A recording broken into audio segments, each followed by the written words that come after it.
خصوصاً على افضلهم وخاتم النبیین محمد الامین وعلى آلہ وصحبہ اجمعین اما بعد فاعوذ باللہ من الشیطان الرجیم بسم اللہ الرحمن الرحیم رب اشرح لی صدری ویسر لی امری واحلل عقدۃ من لسانی یفقہوا قولی۔ اس سلسلے میں سب سے پہلی اطلاع میں آپ حضرات کو یہ دینا چاہتا ہوں کہ میں نے ڈاکٹر تقی الدین صاحب کی موجودگی کو اس نشست میں مناسب نہیں سمجھا، اور سابقہ شورا جو ہماری مرکزی شورا تھی اس کو بھی میں نے اسی لیے مشورے کے لیے بلایا تھا، اور ان کی موجودگی میں نے یہ مسئلہ سامنے رکھا کہ ڈاکٹر صاحب پر ایک حملہ ذہنی بیماری کا بہت شدید ہو گیا تھا، اور اگرچہ اس کے اسباب بہت سے ہوتے ہیں، پرسنالٹی سٹرکچر ہوتا ہے، کچھ سابق اسباب ہوتے ہیں، کچھ زیادہ حساسیت طبیعت میں، یہ بہت سے اسباب ہوتے ہیں جو اس کے پری ڈسپوزنگ فیکٹرز ہیں، لیکن یہ کہ بظاہر احوال فوری طور پر اس کا سبب جو ہے وہ بیعت ہی کے مسئلے پر ان کے ذہن میں جو الجھنیں ہو گئی تھیں وہ نمایاں ہو کر فوری سبب کی حیثیت سے سامنے آیا تھا۔ تو اس موقع پر میں نے پھر وہ اندیشہ محسوس کیا کہ ایسا نہ ہو کہ اس پر جب تفصیلی گفتگو ہو ان کے ذہن میں کچھ اور اشکالات اٹھے، پھر وہ جواب اور جواب الجواب سے ان کا جذباتی جو ہے کچھ تاثر ہو، اور پھر کوئی اس قسم کا حادثہ دوبارہ پیش آ جائے۔ اب میری مشکل یہ تھی کہ وہ تنظیم میں شامل ہیں، تنظیم کے اہم ساتھی ہیں، ان کی بات کو بالکل نظر انداز کرنا ممکن نہیں ہے تنظیم کی مصلحتوں کے اعتبار سے، لیکن ان سے اس طرح سے میں بات بھی نہیں کرنا چاہتا، بحث و تمہیس اور رد و قضا، جیسے کہ اگر ان کو ساتھ یہ حادثہ پیش نہ آیا ہوتا تو میں پورے اطمینان کے ساتھ کرتا۔ تو اس کا یہی حل سمجھ میں آیا کہ تقریباً ایک ہمارا اس پر اتفاق رائے ہوا کہ وہ اس نشست میں تو شریک نہیں ہوں گے، البتہ اس کا کیسٹ، بلکہ یہ خاص اس موضوع پر ہمارے صرف اندرون تنظیم اگر کبھی ضرورت پیش آئی تو اسے استعمال کریں گے، اور اس وقت اصلاً اس کی ضرورت ڈاکٹر صاحب کے لیے ہے۔ مسئلہ ان کا اصل میں یہ ہے کہ جہاں تک نتیجے کا تعلق ہے اس میں کوئی کرائسس نہیں ہے، کوئی مسئلہ نہیں ہے، لیکن بسا اوقات ایسا ہوتا ہے کہ آپ ایک نتیجے تک پہنچ رہے ہیں کسی ایک استدلال کی چین کے ذریعے سے، کوئی اور شخص جو ہے اس استدلال کی بعض کڑیوں کو تو غلط سمجھتا ہے، لیکن وہ اسی نتیجے پر پہنچ رہا ہے کسی اور استدلال کی کڑی سے۔ تو اگر نتیجہ ایک ہے تو کوئی جھگڑا نہیں ہے، لیکن اگر وہ استدلال کی کڑیوں کے ضمن میں اختلاف جو ہے الجھ جائے تو اس سے بات جو ہے وہ پیچیدہ ہو سکتی ہے۔ نتیجے میں عملاً کوئی فرق واقع نہیں ہوتا کہ اسے مباح سمجھا جائے یا اس کے بارے میں کوئی اور رائے رکھی جائے، جیسے کہ میں ابھی عرض کروں گا آپ کے سامنے۔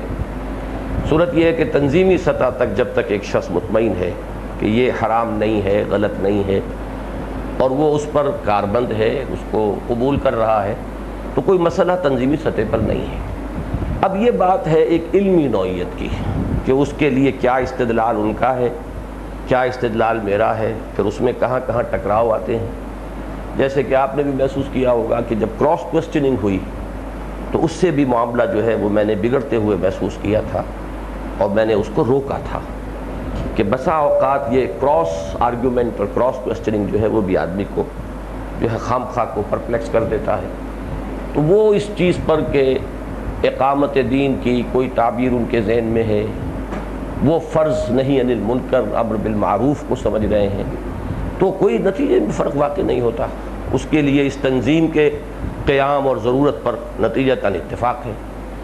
پھر یہ کہ بیعت کے معاملے میں ان کا استدلال کیا ہے اور کسی اور کا استدلال کیا ہے، اس سے کوئی فرق واقع نہیں ہوتا، جب تک کہ دونوں کے نزدیک اس میں کوئی چیز خلاف شرع نہیں ہے، تو نتیجہ جو ہے اس میں کہیں کوئی اختلاف نہیں ہے۔ لیکن جو انہوں نے استدلال اور جو اپنا ایک طویل سلسلہ جو ہے پیش کیا آج، اس کے ضمن میں بہرحال چونکہ مجھے یہ میرا اندازہ ہے کہ بہت سے حضرات کے ذہنوں میں اس سے سوالات پیدا ہو گئے ہیں، اور اس میں جو کہیں انہیں تضاد محسوس ہوا ہے اس پر انہیں اب ایک پریشانی بھی لاحق ہوئی ہے، تو تنظیم کی مصلحت اس کی متقاضی ہے کہ میں اس پریشانی کو دور کروں۔ اس لیے میں اس وقت اس کے ضمن میں کچھ تفصیلی گفتگو کی کوشش کر رہا ہوں۔ آپ بھی دعا کریں، چونکہ ایسا تو نہیں ہوا ہے کہ میں بھی کوئی نوٹس بناتا اور پھر اس کے حوالے سے گفتگو کرتا، زیادہ تر اپنی یادداشت یا ان کی گفتگو کو اپنی اس گفتگو کی میں اساس بناؤں گا۔ تو دعا کریں کہ میں بھی اپنے خیالات کو صحیح طور پر کمپوز بھی کر سکوں، صحیح طور پر مرتب کر سکوں، صحیح الفاظ میں آپ کے سامنے پیش کر سکوں۔ سب سے پہلی بات جو ہے فرائض دینی کے تصور سے متعلق ایک گفتگو ان کے سامنے آئی ہے،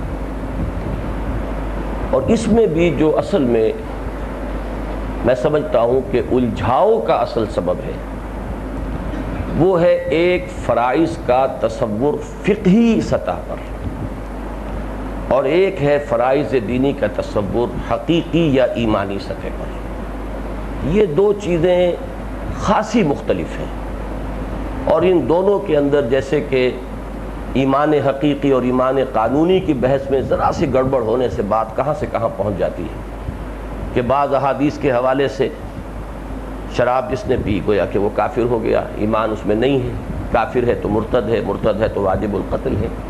لا یزنی زانی حین یزنی وہو مومن ولا یسرق السارق حین یسرق وہو مومن ولا یشرب الخمر حین یشرب وہو مومن۔ اب کیا کریں گے آپ؟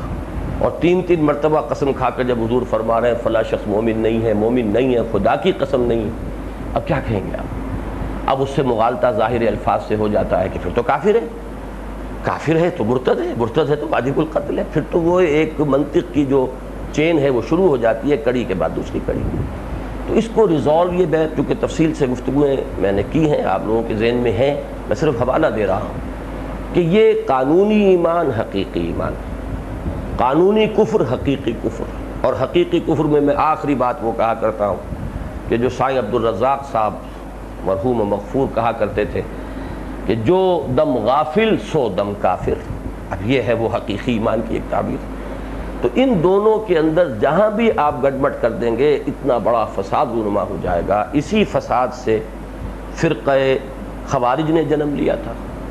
یہی بنیادی اختلاف ہمارے ہاں بعض معتزلہ اور اہل سنت اور اہل تشیع کے مابین ہے، اس تفصیل میں نہیں جانا چاہتا۔ اس کی دوسری مثال یہ جو اسلام کا معاشی نظام ہے، اب اس میں بارہا میں نے کہا ہے کہ اس میں جو اس دو لیولز کو علیحدہ علیحدہ آئیڈینٹیفائی نہ کرنے کا نتیجہ نکلا ہے، ایک تو یہ کہ دشمنوں نے اسے ایکسپلائٹ کیا، کچھ لوگوں نے اپنے نظریات کے لیے اسے استعمال کیا، لیکن یہ کہ حضرت ابو ذر غفاری جیسا شخص جس کے خلوص پر قسم کھائی جا سکتی ہے، وہ شخص جس کے زہد پر حضور نے یہ گواہی دی ہے کہ من کان یسرہ ان ینظر الی زہد عیسیٰ فلینظر الی صاحب ابی ذر، انہیں بھی مغالطہ لاحق ہو گیا، اور اس درجے شدید مغالطہ لاحق ہوا کہ انہیں پھر وقت کا جو بھی اسلامی نظام تھا، خلافت راشدہ کا نظام ہے، وہ دور حضرت عثمان رضی اللہ تعالیٰ عنہ کا ہے کہ انہیں مدینے سے نکل جانے کا حکم دیا گیا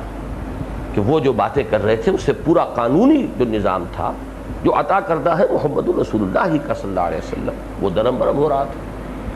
تو ان دو مثالوں کو سامنے رکھیے اور اب سمجھیے فرائض دینی کا معاملہ جو ہے، جب ہم لفظ فرض استعمال کرتے ہیں فقہی اصطلاح میں، اس کا معاملہ ہے وہ چیزیں جو بالکل معین ہوں، ان کی مقدار معین ہو، ان کی شکل معین ہو، ان کی ساری تفاصیل معین ہو، صرف ان کے اوپر لفظ فرض کا اطلاق ہو سکتا ہے۔ نماز فرض ہے تو معلوم ہے 5 نمازیں فرض ہیں، 2 رکعتیں فرض ہیں، فجر میں 4 ہیں، ظہر میں، ہر رکعت میں فلاں چیز رہ گئی تو وہ نہیں ہوا، پھر وہ دہرانا پڑ جائے گا، فلاں چیز رہ گئی تو وہ سجدہ سہو سے گزارا ہو جائے گا۔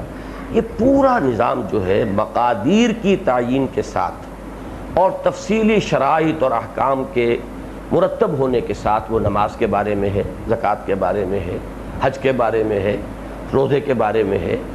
تو جو فقہی فرائض ہیں در حقیقت ان کا تعلق، وہ جو میں ایک 3 منزلہ عمارت بنایا کرتا ہوں، آج اس کو نوٹ کر لیجئے کہ فقہی فرائض کا تعلق صرف اور صرف پہلی منزل سے، دوسری منزل کے ضمن میں کوئی فقہی فرض نہیں، تیسری منزل کے ضمن میں کوئی فقہی فرض نہیں. اس لیے کہ یہ دونوں منزلوں کے معاملات ایسے ہیں کہ ان میں کسی فرض کی کوئی شکل معین نہیں، اس کی کوئی مقدار معین نہیں. اب آج بھی جو ڈاکٹر صاحب نے ایک بات کہہ دی کہ فریضہ امر بالمعروف نہی عن المنکر یہ فرض ہے اور یہ بالاجماع فرض ہے، اس میں بہت سی تنقیحات ہیں. انہوں نے کہا امت پر فرض ہے، ٹھیک ہے، تو کیا ہر فرد پر بھی فرض ہے؟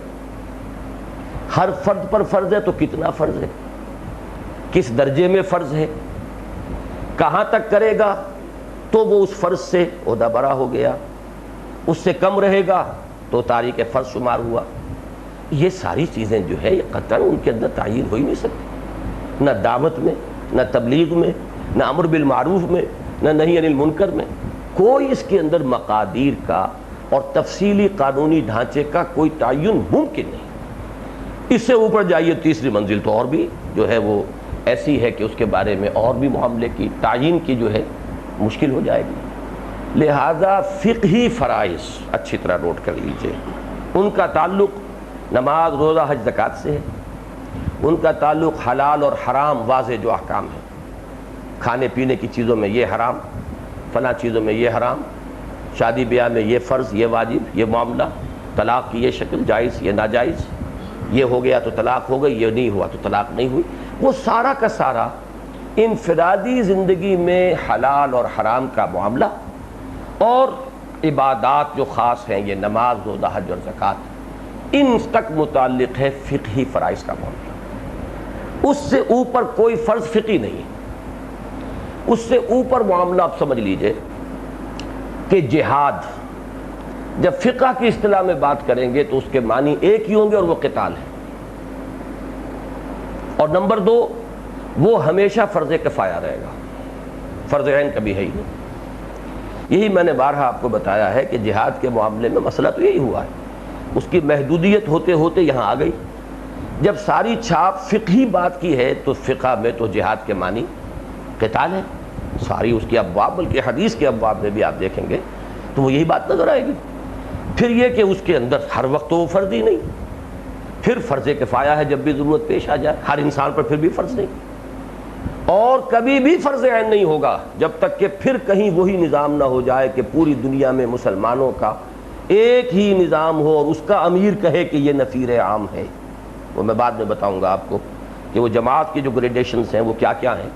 اس وقت تک یہ فرض عین کبھی ہوگا ہی نہیں، اس لیے کہ اس کے لیے تو ضروری ہے کہ وہ عمارت اور وہ جماعت کی ساری شرائط پوری ہوں تو جو حکم دے گا نفیر عام کا تب وہ فرض عین ہوگا، ورنہ وہ فرض کفایہ رہے گا. یہ ہے فقہی معاملہ.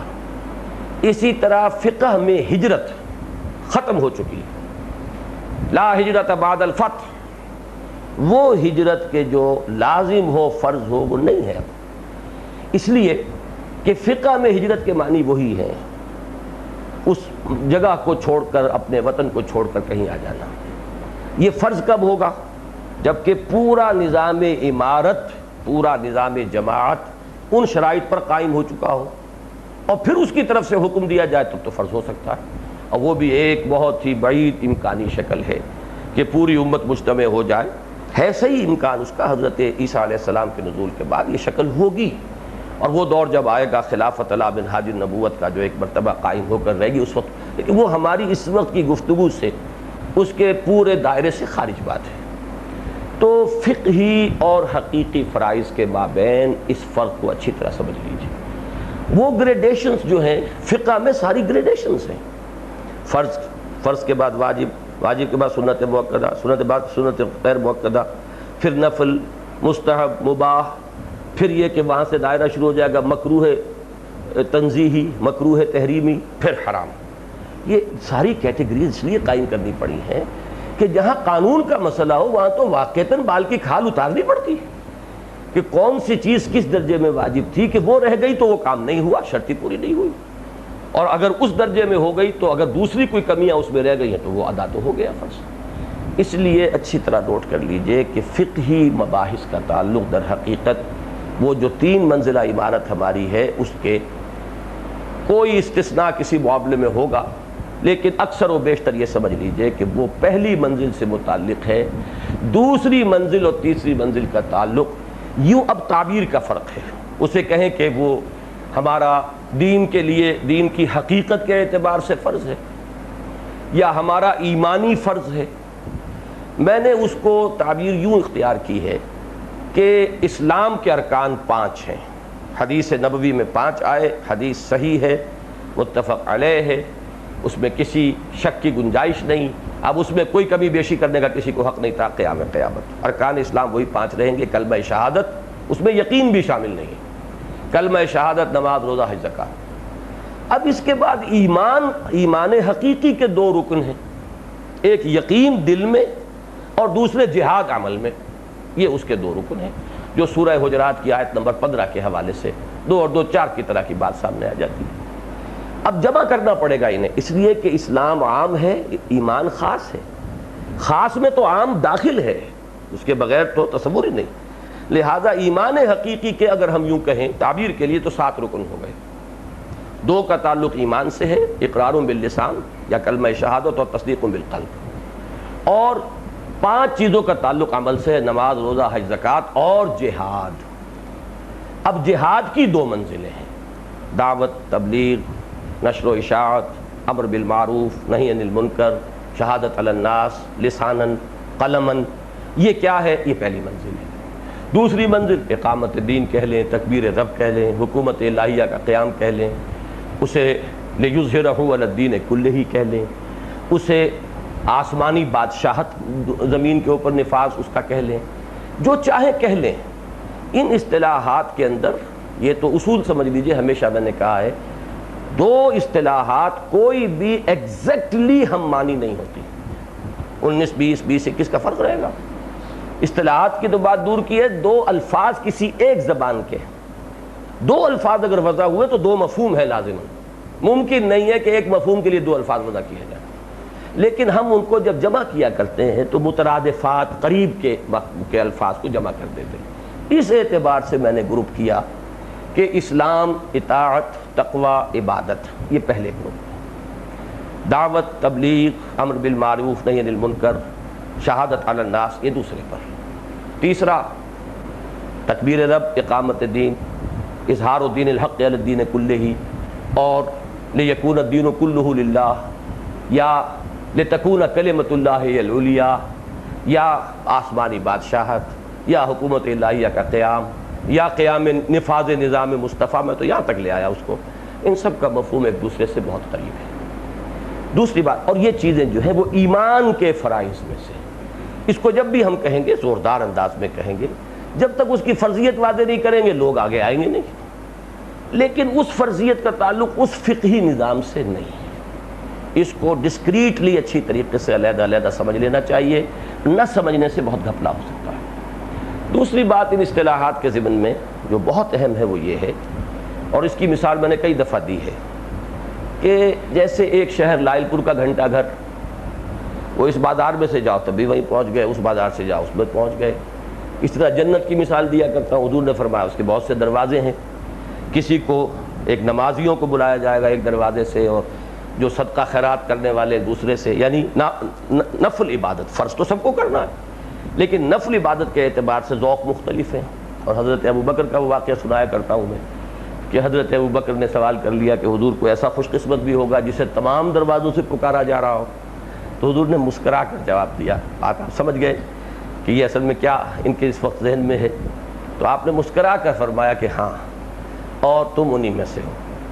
یہ ان کی ایک فضیلت کا ایک اندازہ ہوا اس سے۔ اسی طریقے سے دین کی اکثر بنیادی اصطلاحات اتنی جامع ہیں، یہ پورا سے منزلہ نقشہ اس ایک اصطلاح کے حوالے سے بھی سامنے آ سکتا ہے، لیکن جب ہم اس کو علیحدہ علیحدہ رکھتے ہیں تو پھر اس کا ایک محدود جو ہے ایک اصطلاح کا محدود مفہوم اس کو بھی معین کرتے ہیں۔ مثال کے طور پر لفظ عبادت، میں آپ کو بتایا کرتا ہوں کہ ٹاپ تک کا مفہوم عبادت میں شامل ہے۔ کیوں؟ عبادت کے معنی کیا؟ بندہ بننا، بندہ انفرادی طور پر بھی بننا، اجتماعی طور پر بھی بننا۔ پورا بندہ بن ہی نہیں سکتا جب تک کہ اجتماعی ماحول بندگی والا نہ ہو، کہیں نہ کہیں سینگ پھنسے گا۔ ایک square peg in a round hole اور a round peg in a square hole چل ہی نہیں سکتا۔ کوئی نہ کوئی دین کا حصہ رہ جائے گا جس پر وہ عمل نہیں کر سکتا جب تک کہ پورا ماحول جو ہے وہ تو اقامت دین کہہ لیں، حکومت الہیہ کہہ لیں، صرف عبادت کے لفظ میں بھی سب کچھ مضمر ہے۔ اس طرح شہادت کے لفظ میں سب کچھ مضمر ہے۔ اسلام میں داخل ہوتے ہیں کلمہ شہادت، پھر جب آپ پہلی منزل پر عمل پیرا ہیں تو آپ عملی شہادت دے رہے ہیں، نماز پڑھ رہے ہیں، عملی گواہی دے رہے ہیں۔ آپ نے داڑھی رکھی، آپ نے عملی گواہی دی ہے کہ میں اسے سنت سمجھتا ہوں اور میں محمد رسول اللہ صلی اللہ علیہ وسلم کی سنت کو میں سمجھتا ہوں واجب الاطاعت۔ یہ آپ کی عملی گواہی ہے جو آپ دے رہے ہیں۔ پھر یہ کہ ایمان بھی اس گواہی کے اندر آ گیا کہ عقائد آپ کے درست ہوں گے، آپ سے گواہی دیں گے۔ پھر اس سے آگے بڑھیے، یہی گواہی اجتماعی سطح پر جب آپ دیں گے تو حجت قائم ہوگی کہ اگر آپ کہتے ہیں کہ ہمارا دین ایک مکمل نظام زندگی ہے، اس میں یہ بھی ہے، یہ بھی ہے، یہ بھی ہے، سیاست بھی سب سے اعلیٰ، معیشت بھی سب سے اعلیٰ، سماج بھی سب سے اعلیٰ، تو اس کی گواہی جب تک آپ پیش نہیں کریں گے عملاً تو گواہی کا حق کہاں ادا ہوا؟ تو اس میں اقامت دین تک کا مسئلہ آ گیا۔ تو یہ اتنی جامع اصطلاحات ہے، میں نے تو یہاں تک کر کے آپ کو بتا دیا کہ لفظ توحید میں سب کچھ مضمر ہے۔ توحید فی العقیدہ ایمان آ گیا، توحید فی العمل انفرادی سطح پر وہ بندگی رب آ گئی، اللہ کا بندہ بنیں گے تو توحید فی العمل ہوئی نا انفرادی سطح پر۔ توحید فی العمل اجتماعی سطح پر وہی اقامت دین ہے، وہی حکومت الہیہ ہے، وہی اللہ کے دین کی، وہی خلافت علی منہاج نبوت کا قیام۔ تو یہ اصطلاحات جو ہیں ان میں سے بعض اتنی گمبھیر ہیں، اتنی جامع ہیں کہ ان کے حوالے سے آپ پوری بات کر سکتے ہیں۔ اب دیکھیے جہاد تینوں سطحوں پر آیا تھا، جہاد بالنفس، پھر جہاد جو ہے دعوت و تبلیغ میں جان اور مال کا کھپانا، اور جہاد وہ اپنی جان ہتھیلی پر رکھ کر میدان میں آ جانا، وہ قتال ہے۔ لفظ جہاد میں سب کچھ موجود ہے۔ انفاق میں سب کچھ ہے، انفاق کے معنی کھپانا لگا دینا، انفاق مال اور بذل نفس یا انفاق نفس، جان کھپانا، یہی تو ہے وہ جہاد بالنفس۔ تو ان اصطلاحات کے اندر یہ بات موجود ہے اور یہ ان کا حسن ہے، اور قرآن مجید نے جو بھی اپنا نظام اصطلاحات وضع کیا ہے یہ اس کی فصاحت اور بلاغت کا پہلو ہے کہ اس کے اندر بعض چیزیں اتنی جامع ہیں کہ پورے دین کی حقیقت جو ہے وہ اس کے اندر بھی موجود ہے۔ لیکن جب آپ ایک جامع نقشہ بنا کر دینا چاہیں گے لوگوں کو کہ وہ علیحدہ علیحدہ ڈسکریٹلی سمجھیں، تو وہاں ان اصطلاحات کو ان محدود معنوں ہی میں استعمال کیا جائے گا، ورنہ تو ایک ہی اصطلاح کے حوالے سے پوری بات جو ہے وہ آ سکتی ہے۔ تو اس اعتبار سے کوئی بنیادی فرق نہیں ہے، اور وہ سارا تصور جو ہے وہ جو کا تو ہے۔ اسی لیے میں نے اس وقت کہا بھی تھا کہ آپ اس معاملے میں زیادہ وقت نہ صرف کریں، اس میں کوئی نتیجے کے اعتبار سے فرق واقع نہیں ہوتا۔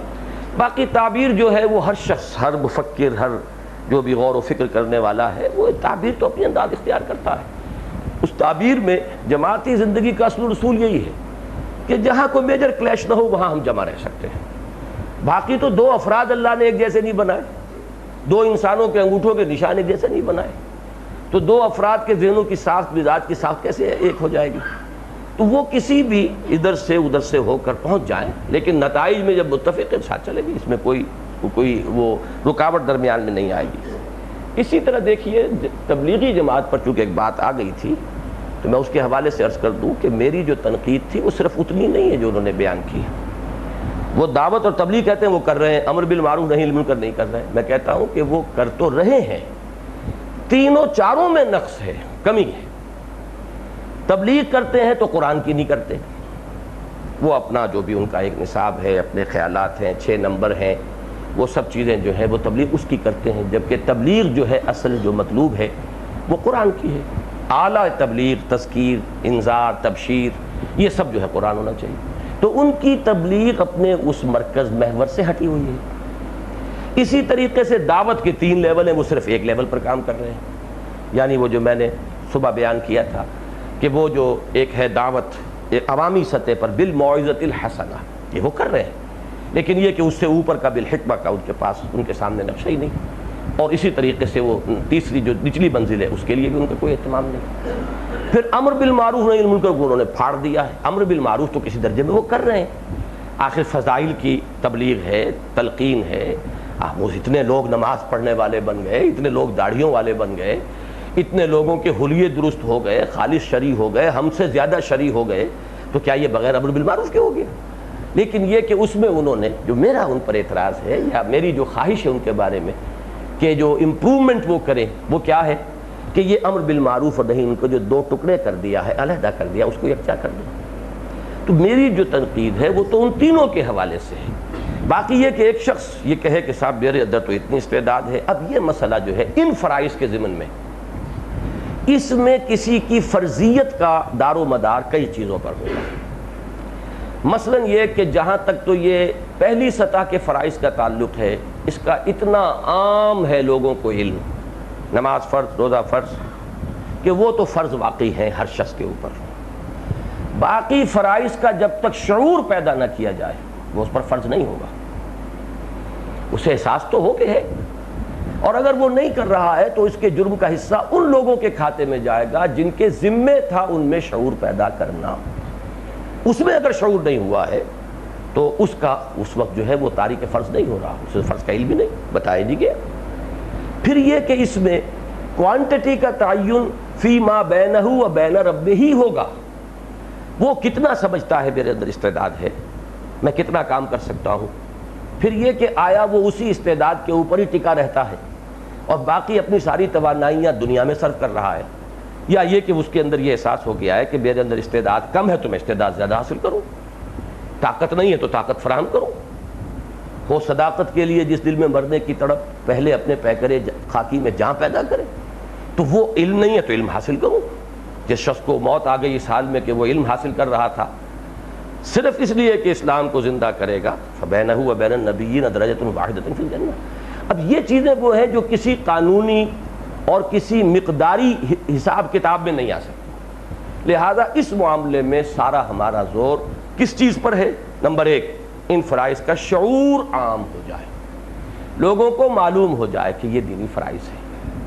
نمبر دو، ان کے بارے میں ایک جذبہ ابھار دیا جائے کہ ہر شخص اس میں کم پر اکتفا نہ کرے، زیادہ سے زیادہ آگے بڑھے۔ اس سے زیادہ کوئی قانونی ہم کسی کے لیے نہ کوئی معیار بنا سکتے ہیں، نہ کوئی کرائیٹیرین بنا سکتے ہیں، نہ کسی درجے کو ایک معیار بنا کر اس کے حوالے سے اس کی کھچائی کر سکتے ہیں، اس کی باز پرس کر سکتے ہیں، اس پر کوئی فتویٰ عائد کر سکتے نہیں کر سکتے، اس لیے کہ اس فرض کا فرض ہے۔ لیکن یہ فرض جو ان دو اپر لیول سے متعلق ہے، یہ دونوں فرض جو ہیں ان کے بارے میں یہ چیزیں رہیں گی، ان کا شعور کس درجے پیدا ہوا، اس کے بارے میں اس کے اندر جذبہ کتنا ابھرا، اس میں پھر وہ کتنے ایثار اور قربانی کے لیے تیار ہوا، جان اور مال کا اور وقت کا کتنا حصہ وہ اس میں ڈیووٹ کرنے کے لیے آبادہ ہوا۔ اسی اعتبار سے جتنا جتنا آگے بڑھے گا اتنی فرضیت بڑھتی جائے گی، جتنا شعور بڑھے گا اتنی اس کی فرضیت کے اندر اور اضافہ ہو جائے گا۔ یہ ان دو لیولز کے فرائض جو ہیں جن کو ہم ایمانی فرائض کہہ رہے ہیں، اس کے ضمن میں معاملہ یہ ہے، جبکہ پہلی سطح کے فرائض کے معاملے میں جیسا کہ میں نے عرض کیا، ان کی مقداریں، اس کے قوانین، اس کے معیارات، وہ ہم میں سے کسی کے اجتہاد پر اب اس کا دار و مدار نہیں ہے، وہ بالکل معین ہو چکے ہیں، اور ان کو ہمیں اسی شکل میں برقرار رکھنا چاہیے، اور ہم بھی کہیں اپنے جوش میں آ کر ان اصطلاحات کے گڑبڑ کرنے کی وجہ سے خام خواہ لوگوں کے اندر مغالطے پیدا نہ کر دیں، اور نئے نئے جو ہیں اس سے جو ہے پرابلمز اور مسائل جو ہے پیدا نہ کر لیں۔ تو ایک بات تو مجھے اس ضمن میں عرض کرنی تھی۔ اب آئیے دوسری بات، اور وہ ہے بیعت کا معاملہ۔ بیعت کے معاملے میں جس نتیجے پر ڈاکٹر صاحب پہنچے، اس کے بعد مسئلہ تو کوئی نہیں، ان کی حد تک کوئی مسئلہ نہیں، وہ اسے مباح سمجھتے ہیں۔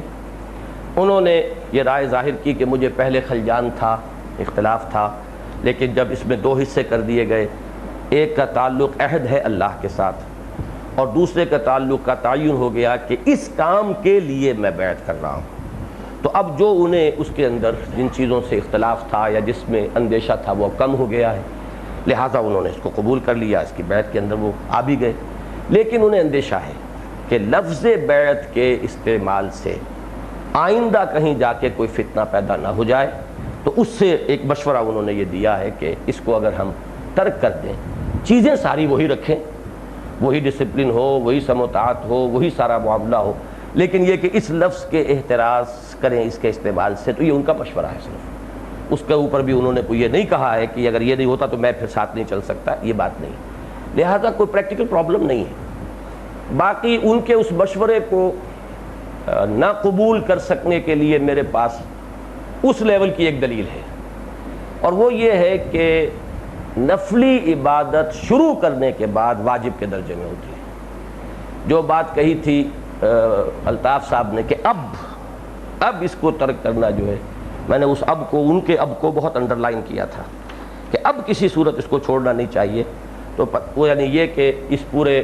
شعور کے ساتھ انہوں نے بات کہی، یا ان کا اور اپنا کوئی دلیل ہے، یہ دوسری بات ہے، لیکن بات صحیح ہے کہ میرا جہاں تک مزاج ہے وہ تو میں عرض کر چکا، سن 59 سے یہ ذہن میرا بنا ہے، اور ظاہر بات ہے جو دن گزرا ہے اس کے اوپر پختگی آئی ہے، مجھے انشراح ہے۔ میں نے بڑے بڑے علماء سے بات کر لی ہے، میں نے تمام یہاں بڑے بڑے مفتیان کرام کو جمع کر کے ان کی باتیں سن لی ہیں، میں پوری طرح، مجھے انشراح ہے کہ اس میں ہرگز کوئی قباحت نہیں ہے، اور یہ چیز جو ہے جب مسنون طریقہ ایک چیز کا موجود ہو تو اس مسنون طریقے کو چھوڑ کر کوئی اور طریقہ اختیار کرنا کسی مجبوری میں تو شاید ممکن ہو، لیکن میرے نزدیک ہم کام جو کرنے چلے ہیں اقامت دین کی جد و جہد کا، یا وہ فریضہ امر بالمعروف و نہی عن المنکر، یا فریضہ شہادت علی الناس کو ادا کرنے کا، تو اس میں ہمیں زیادہ سے زیادہ سنت سے قریب تر ہو کر اور اسی طریقے کو اختیار کرتے ہوئے چلنا چاہیے، تو میں تو اس پر پورے طور سے مطمئن ہوں۔ البتہ یہ ہے کہ اگر کوئی شخص کوئی دلیل اس طرح کی لاتا ہے تو اس کے مقابلے میں یا اس کے جواب میں میرے پاس دلیل یہ ہے کہ اب اس کے معنی یہ ہوگے کہ اگر اسے بدلتے ہیں تو عام تاثر، چونکہ یہ بات ہم نے بہت بڑے پیمانے پر پھیلا دی ہے، لہذا اس کے معنی ہو کہ ہمیں شاید یہ چیز اب غلط معلوم ہوئی، اور یہ چیز بھی دین کی ایک صحیح ریپرزنٹیشن نہیں ہوگی کہ جو ہم لوگوں کے سامنے اپنے اس عمل سے کریں گے، لہذا اس میں تو کسی تبدیلی کا کوئی امکان آپ حضرات محسوس نہ کریں، اور یہ جان لیجئے کہ یہ تنظیم جو ہے جس کا نام تنظیم اسلامی ہم نے رکھا ہے وہ تو اسی اصول پر چلے گی۔ اب یہ کہ کس شخص کے اندر اس کے لیے کتنی ذہنی آمادگی ہے، کہاں تک وہ ساتھ چل سکتا ہے، وہ اس کا فیصلہ انڈیویجول ہوگا، وہ اپنا فیصلہ کرے گا جب بھی کرے گا۔ اس بارے میں مجھے پورا انشراح ہے اور میں بہت سے مراحل سے ہو کر اس انشراح پر پہنچ چکا ہوں۔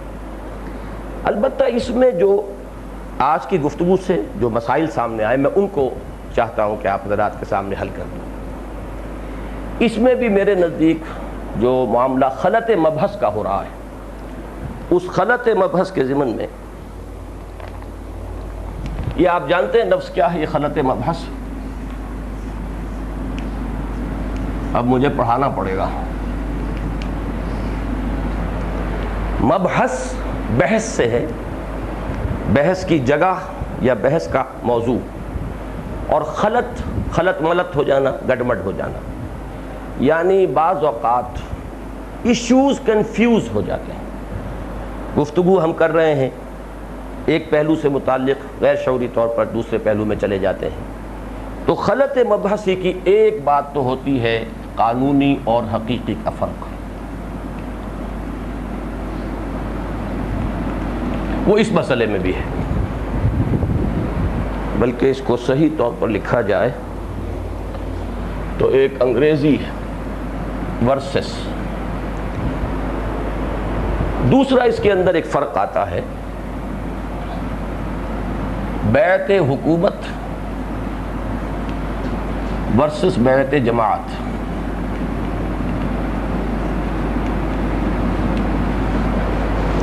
یہ دو چیزیں بالکل جدا ہیں، اور ان میں بھی خلط مبحث نہیں ہونا چاہیے۔ مراد کیا ہے؟ ایک مرحلہ ہے ایک انقلابی جد و جہد کا، کسی نظام حکومت کا قیام، اس کی کامیابی کی صورت میں آخری نتیجہ ہے اگر کامیابی ہو جائے۔ ایک مرحلہ اب اس کے بعد شروع ہوتا ہے جبکہ وہ حکومت قائم ہو گئی۔ اس میں کئی چیزیں ذہن میں رکھیے کہ حکومت کی ایک ٹیریٹوریل جورسڈکشن ہوتی ہے، ایک علاقے پر حکومت قائم ہے، اور اس علاقے میں جو شخص ہے وہ اس حکومت کے اندر شریک ہے، اس ریاست کا فرد ہے، اس معاشرے کے اندر شریک ہے پر فورس، مجبوراً، چاہے یا نہ چاہے۔ جماعت کی کوئی ٹیریٹوریل جورسڈکشن نہیں ہے، کوئی علاقائی اس کا استیلا نہیں ہے، بلکہ وہ افراد پر مشتمل ہے، اور اس میں افراد جب چاہیں شامل ہو جائیں، جب چاہیں نکل جائیں۔ تو یہ دو بڑے بنیادی فرق ہیں کہ جن کو اگر ہم ملحوظ نہ رکھیں تو یہ لفظ بیعت تو ایک ہی ہوگا جو دونوں طرف چل رہا ہوگا، لیکن ان میں زمین و آسمان کا فرق ہو جائے گا۔ پھر اس بیعت جماعت میں بھی دو ہیں، ایک ہے جماعت نبی یا جماعت رسول، اور ایک ہے جماعت غیر رسول۔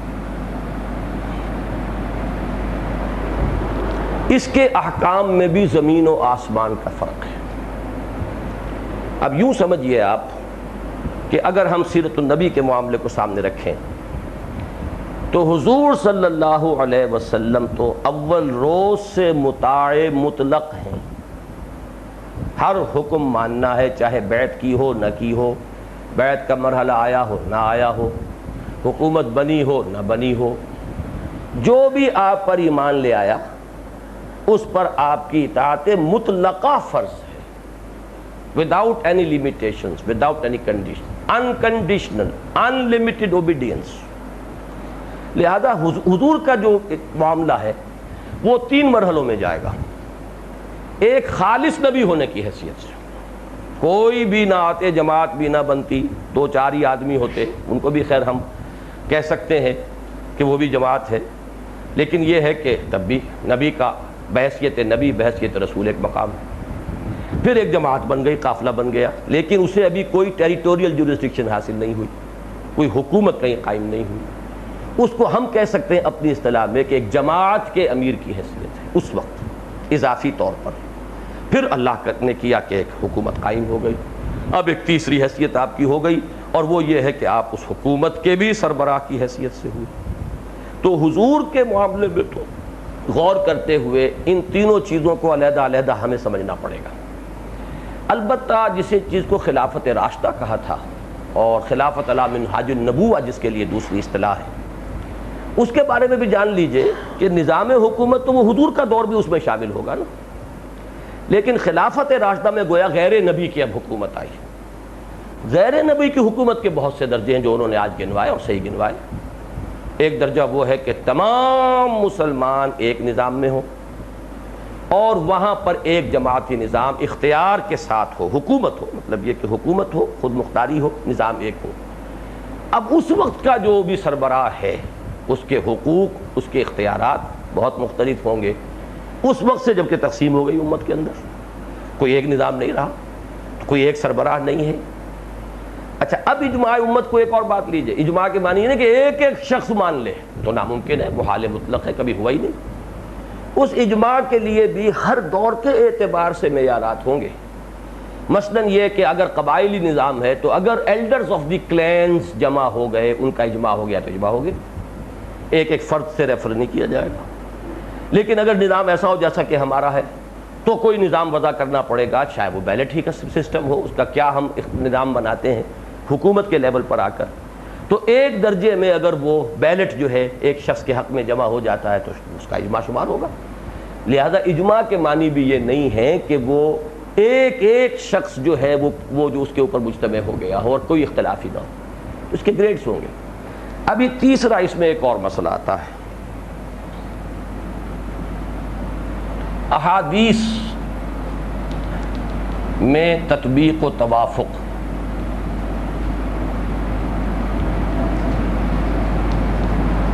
سب سے مشکل کام یہ ہے۔ اب ایک حدیث کو لے کر سارا ہم نے اگر اسی کا تانا بانا بن دیا بہت دور نکل جائیں گے ہم، اور بعض مواقع پر ضل ضلالا بعیدہ کی جو ہے وہ ہمارے اوپر اطلاق ہو جائے گی بات۔ ہمیں بہت سی احادیث کو جو کسی موضوع پر ہیں بظاہر ان میں تضاد نظر آتا ہے۔ مثال کے طور پر جو حدیث وہ کوٹ کرتے رہے، پہلے بھی اس پر بڑی تفصیلی بحثیں ہوئی، آج پھر انہوں نے کوٹ کی ہے، اس سے تو یہ معلوم ہوا کہ اگر کوئی اختلاف ہے، کچھ اور ہے، اول تو یہ کہ اگر کوئی میری سنت سے اور ہٹ بھی گیا ہے تب بھی تم مانو، اس کا کہنا مانو، کوڑے مارے جو کرے لیکن مانو۔ پھر یہ کہ جب اگر بالکل فتنہ اور فساد ہو جائے اور کوئی بھی اجتماعیت نہ رہے تو پھر کہیں جاؤ کسی کونے کھدرے کے اندر بیٹھ جاؤ۔ ٹھیک ہے، حدیث ہے، بخاری کی حدیث ہے، حدیث کا انکار نہیں، لیکن دوسری طرف حدیث کیا ہے کہ اللہ نے کسی نبی کو اپنی امت میں نہیں بھیجا، ما بعث اللہ من نبی من قبلی فی امتہ الا کان لہ حواریون واصحاب یاخذون بسنتہ ویہتدون بامرہ یقتدون بامرہ ثم انہ تخلف من بعدہم خلوف، پھر ان کے بعد ایسے ناخلف لوگ آئے کہ یفعلون ما لا یؤمرون ویقولون ما لا یفعلون، کہ وہ کہتے وہ تھے جو کرتے نہیں تھے، اور کرتے وہ تھے کہ جو جس کا انہیں حکم نہیں ہوا تھا۔ فمن جاہدہم بیدہ فہو مؤمن ومن جاہدہم بلسانہ فہو مؤمن ومن جاہدہم بقلبہ فہو مؤمن، یہ بھی حدیث ہے، اور حضرت عبداللہ ابن مسعود سے مسلم شریف کی۔ تطابق کرنا پڑے گا کہ کس چیز کا کہاں انطباق ہو رہا ہے، کس چیز کا کہاں اطلاق ہو رہا ہے، پھر ان کے مابین ریکنسیلیشن کیا ہے۔ ان تمام چیزوں کو جب تک سامنے نہیں رکھیں گے تو کسی ایک حدیث سے سارے احکام کا استنباط جو ہے وہ ہو سکتا ہے کہ بعض اوقات، میں ہر حدیث کے بارے میں یہ نہیں کہہ رہا ہوں، لیکن بہت سے موضوعات پر بہت سی احادیث ایسی ہیں کہ ان میں سے ایک حدیث کو لے لیا جائے تو پھر یہ کہ بات بہت دور نکل جائے گی اور بہت غلط رخ پر آدمی پڑ جائے گا۔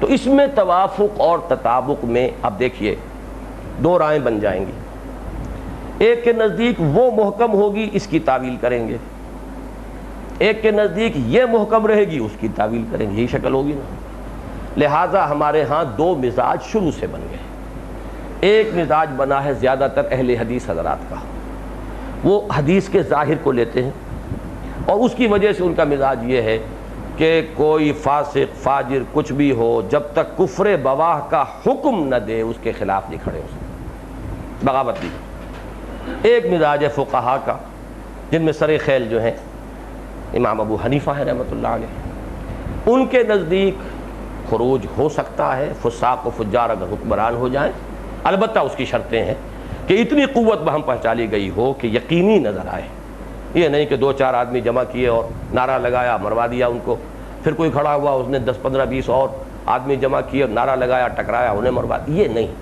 بلکہ یہ ہے کہ وہ سارے مراحل، یعنی میں یہ اب اپنی تعبیر کر رہا ہوں، وہ سارے مراحل جو ہیں اس درجے میں ہو چکے ہوں، قوت فراہم ہو چکی ہو اتنی مقدار میں کہ اپنی اسیسمنٹ میں کم سے کم ایک غالب امکان تو نظر آئے نا، امید واسق تو نظر آئے، تب تو کوئی اقدام ہو سکتا ہے۔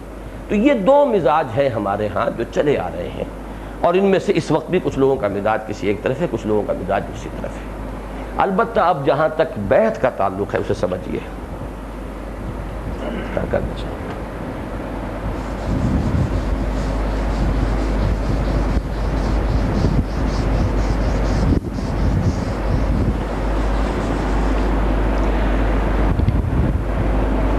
ایک بیعت جو فرض ہے،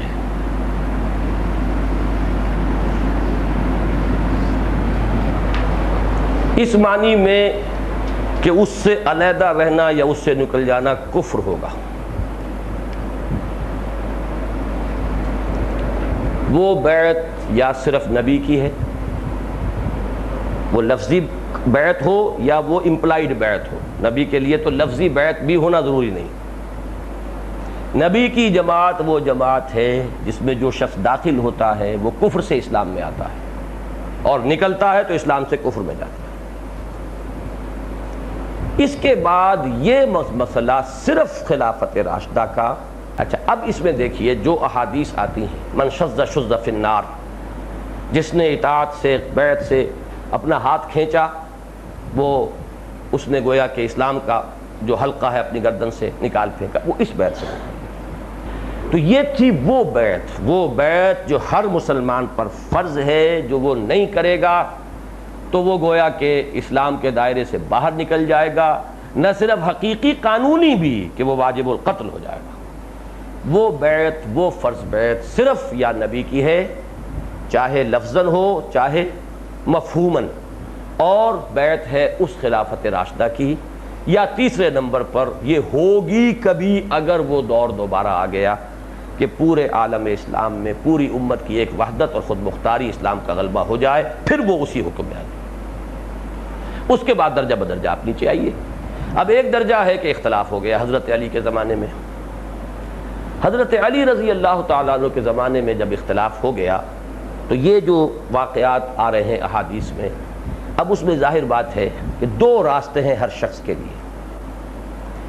ایک راستہ تو یہ ہے کہ وہ قرآن کی اس آیت پر عمل کرے کہ وَإِن طَائِفَتَانِ مِنَ الْمُؤْمِنِينَ اقْتَتَلُوا فَأَصْلِحُوا بَيْنَهُمَا فَإِن بَغَتْ إِحْدَاهُمَا عَلَى الْأُخْرَى فَقَاتِلُوا الَّتِي تَبْغِي حَتَّى تَفِيَ إِلَىٰ أَمْرِ اللَّهِ، کہ وہ معین کرے پہلے اپنی رائے کہ ان میں سے کون حق پر ہے۔ جب ایک حق پر ہوگا دوسرا باغی شمار ہوگا، پھر وہ اس باغی کے ساتھ جنگ کرے، ان کے ساتھ مل کر جنہیں وہ حق پر سمجھ رہا ہے۔ یہ ایک طرز عمل ہے۔ یہ کس کے لیے فرض ہو جائے گا؟ کہ جس کا واقعتاً انشراح ہو جائے کہ یہ حق پر ہے اور یہ باغی۔ ایک شخص ہے جس کو کہ حضور نے فتنے کی کیفیت میں یہاں تک فرمایا کہ ایک شخص حیران ہو جائے گا، سمجھ میں نہیں آئے گا کسے حق پر کہوں کسے باطل کہوں۔ ایک ایسی فتنے کی فضا کہ جس میں گڑبڑ ہو جاتا معاملہ، مشتبہ ہو جاتا معاملہ، اس میں اس کے لیے جواز ہوگا کہ وہ کسی کی بیعت نہ کرے۔ صحابہ میں سے بعض نے یہ شکل اختیار کی کہ انہوں نے نہ حضرت علی کا ساتھ دیا، نہ حضرت عائشہ اور طلحہ اور زبیر اور حضرت معاویہ رضی اللہ تعالی عنہم ان کا ساتھ دیا، وہ نیوٹرل ہو گئے۔ ان کو بھی ہم مطعون نہیں کریں گے، اس لیے کہ یہ مسئلہ جیسا کہ میں نے عرض کیا اب اس طرح کا ہو گیا ہے کہ وَلَٰكُنْ شُبِّهَ لَهُمْ، اب مسئلہ جو ہے گڑبڑ ہے، مشتبہ ہے، بات سمجھ میں نہیں آ رہی۔ یہ فتنے والوں کو آپ دیجئے داد تحسین کہ انہوں نے فتنہ ایسا اٹھایا ہے کہ اس طریقے کا گھپلہ ایسا کریٹ ہو گیا ہے، ایسا ایک کنفیوژن پیدا ہو گیا ہے کہ باوجود کمال خلوص ایک شخص فیصلہ نہیں کر پا رہا، تو اب کیا کریں؟ لہذا ایسا شخص اگر کسی کی بیعت نہ کرے تو اس کو ہم مطعون نہیں کریں گے، اور اگر کسی شخص کی رائے یہ بن جائے کہ ان میں سے یہ حق پر ہیں دوسرے غلط ہیں، تو پھر ان کا وہ طرز عمل ہوگا کہ جو سورہ حجرات کی اس آیت کے اندر آیا۔ اس کے بعد درجہ بدرجہ آپ چلتے جائیے، اس کے احکام بدلتے جائیں گے اب۔ لہٰذا وہ ساری گفتگو جو کی ہے اصل میں ڈاکٹر صاحب نے آج، وہ حکومت کی بیعت سے متعلق ہے، اس لیے کہ ساری فقہ مرتب ہوئی ہے، اور ساری احادیث جب احادیث فقہی انداز میں مرتب ہوئیں تو اس میں پیش نظر وہ ماحول تھا بالفعل جو قائم ہو چکا تھا، اور وہ حکومت کا نظام تھا۔ اس میں کوئی گفتگو اس جماعتی بیعت کی نہیں ہو رہی ہے، وہ کہ جب کہ بالکل نظام درہم برہم ہو گیا، اسلام کا قصر بالکل زمیں بوس ہو گیا، ساری عمارت جو ہے وہ گر گئی، اب اثر نو اس کو چلانے کا اور بنانے کا اور محنت کرنے کا مسئلہ ہے، تو اس معاملے میں اب کیا ہوگا، اب اس کو سمجھیے۔ اس میں اب یہ ہے جیسا کہ میں نے عرض کیا، پہلے تو جو جاگ جائیں گے ان کے ذمہ ہوگا دوسروں کو جگانا، جاگو اور جگاؤ، وَلْتَكُمْ مِنْكُمْ أُمَّةٌ کی ایک شکل اختیار کرو۔ لیکن اب جو وہ جماعت بنیں گے تو وہ جماعت ہوں گے، الجماعت نہیں ہوں گے۔ یہ ایک چھوٹا سا پیرا ہے ہماری قرارداد تاسیس کے جو ہے وضاحت کے آخر میں، الجماعت نہیں۔ الجماعت وہ جس میں رہنا فرض، جس سے نکلنا اسلام سے کفر میں جانا، یہ جماعتیں بنیں گی، یہ الجماعت نہیں ہوگی۔ اس میں جو شخص چاہے داخل ہو، اس میں داخلے کی بھی شرط کیا ہوگی، جیسا کہ میں ہمیشہ بیان کرتا رہا ہوں کہ انہیں اسے اطمینان ہو جائے کہ یہ کام ٹھیک ہے اور طریقہ کار صحیح ہے، اور یہ شخص میں اس پر اعتماد کر سکتا ہوں، جہاں تک اس کا علم اور اس کا فہم ساتھ دے۔ یہ تین کام اگر ہو گئے ہیں تو اس شخص کے اوپر بیعت فرض ہو جائے گی۔ یہاں میں اب لفظ فرض استعمال کر رہا ہوں۔ جس شخص کو یہ معلوم ہو چکا کہ اقامت دین کی جد و جہد فرض ہے، جسے یہ معلوم ہو چکا عقلاً نقلاً کہ اس کے لیے جماعت لازم ہے، اس کے لیے اس جماعت میں شامل ہونا لازم ہے۔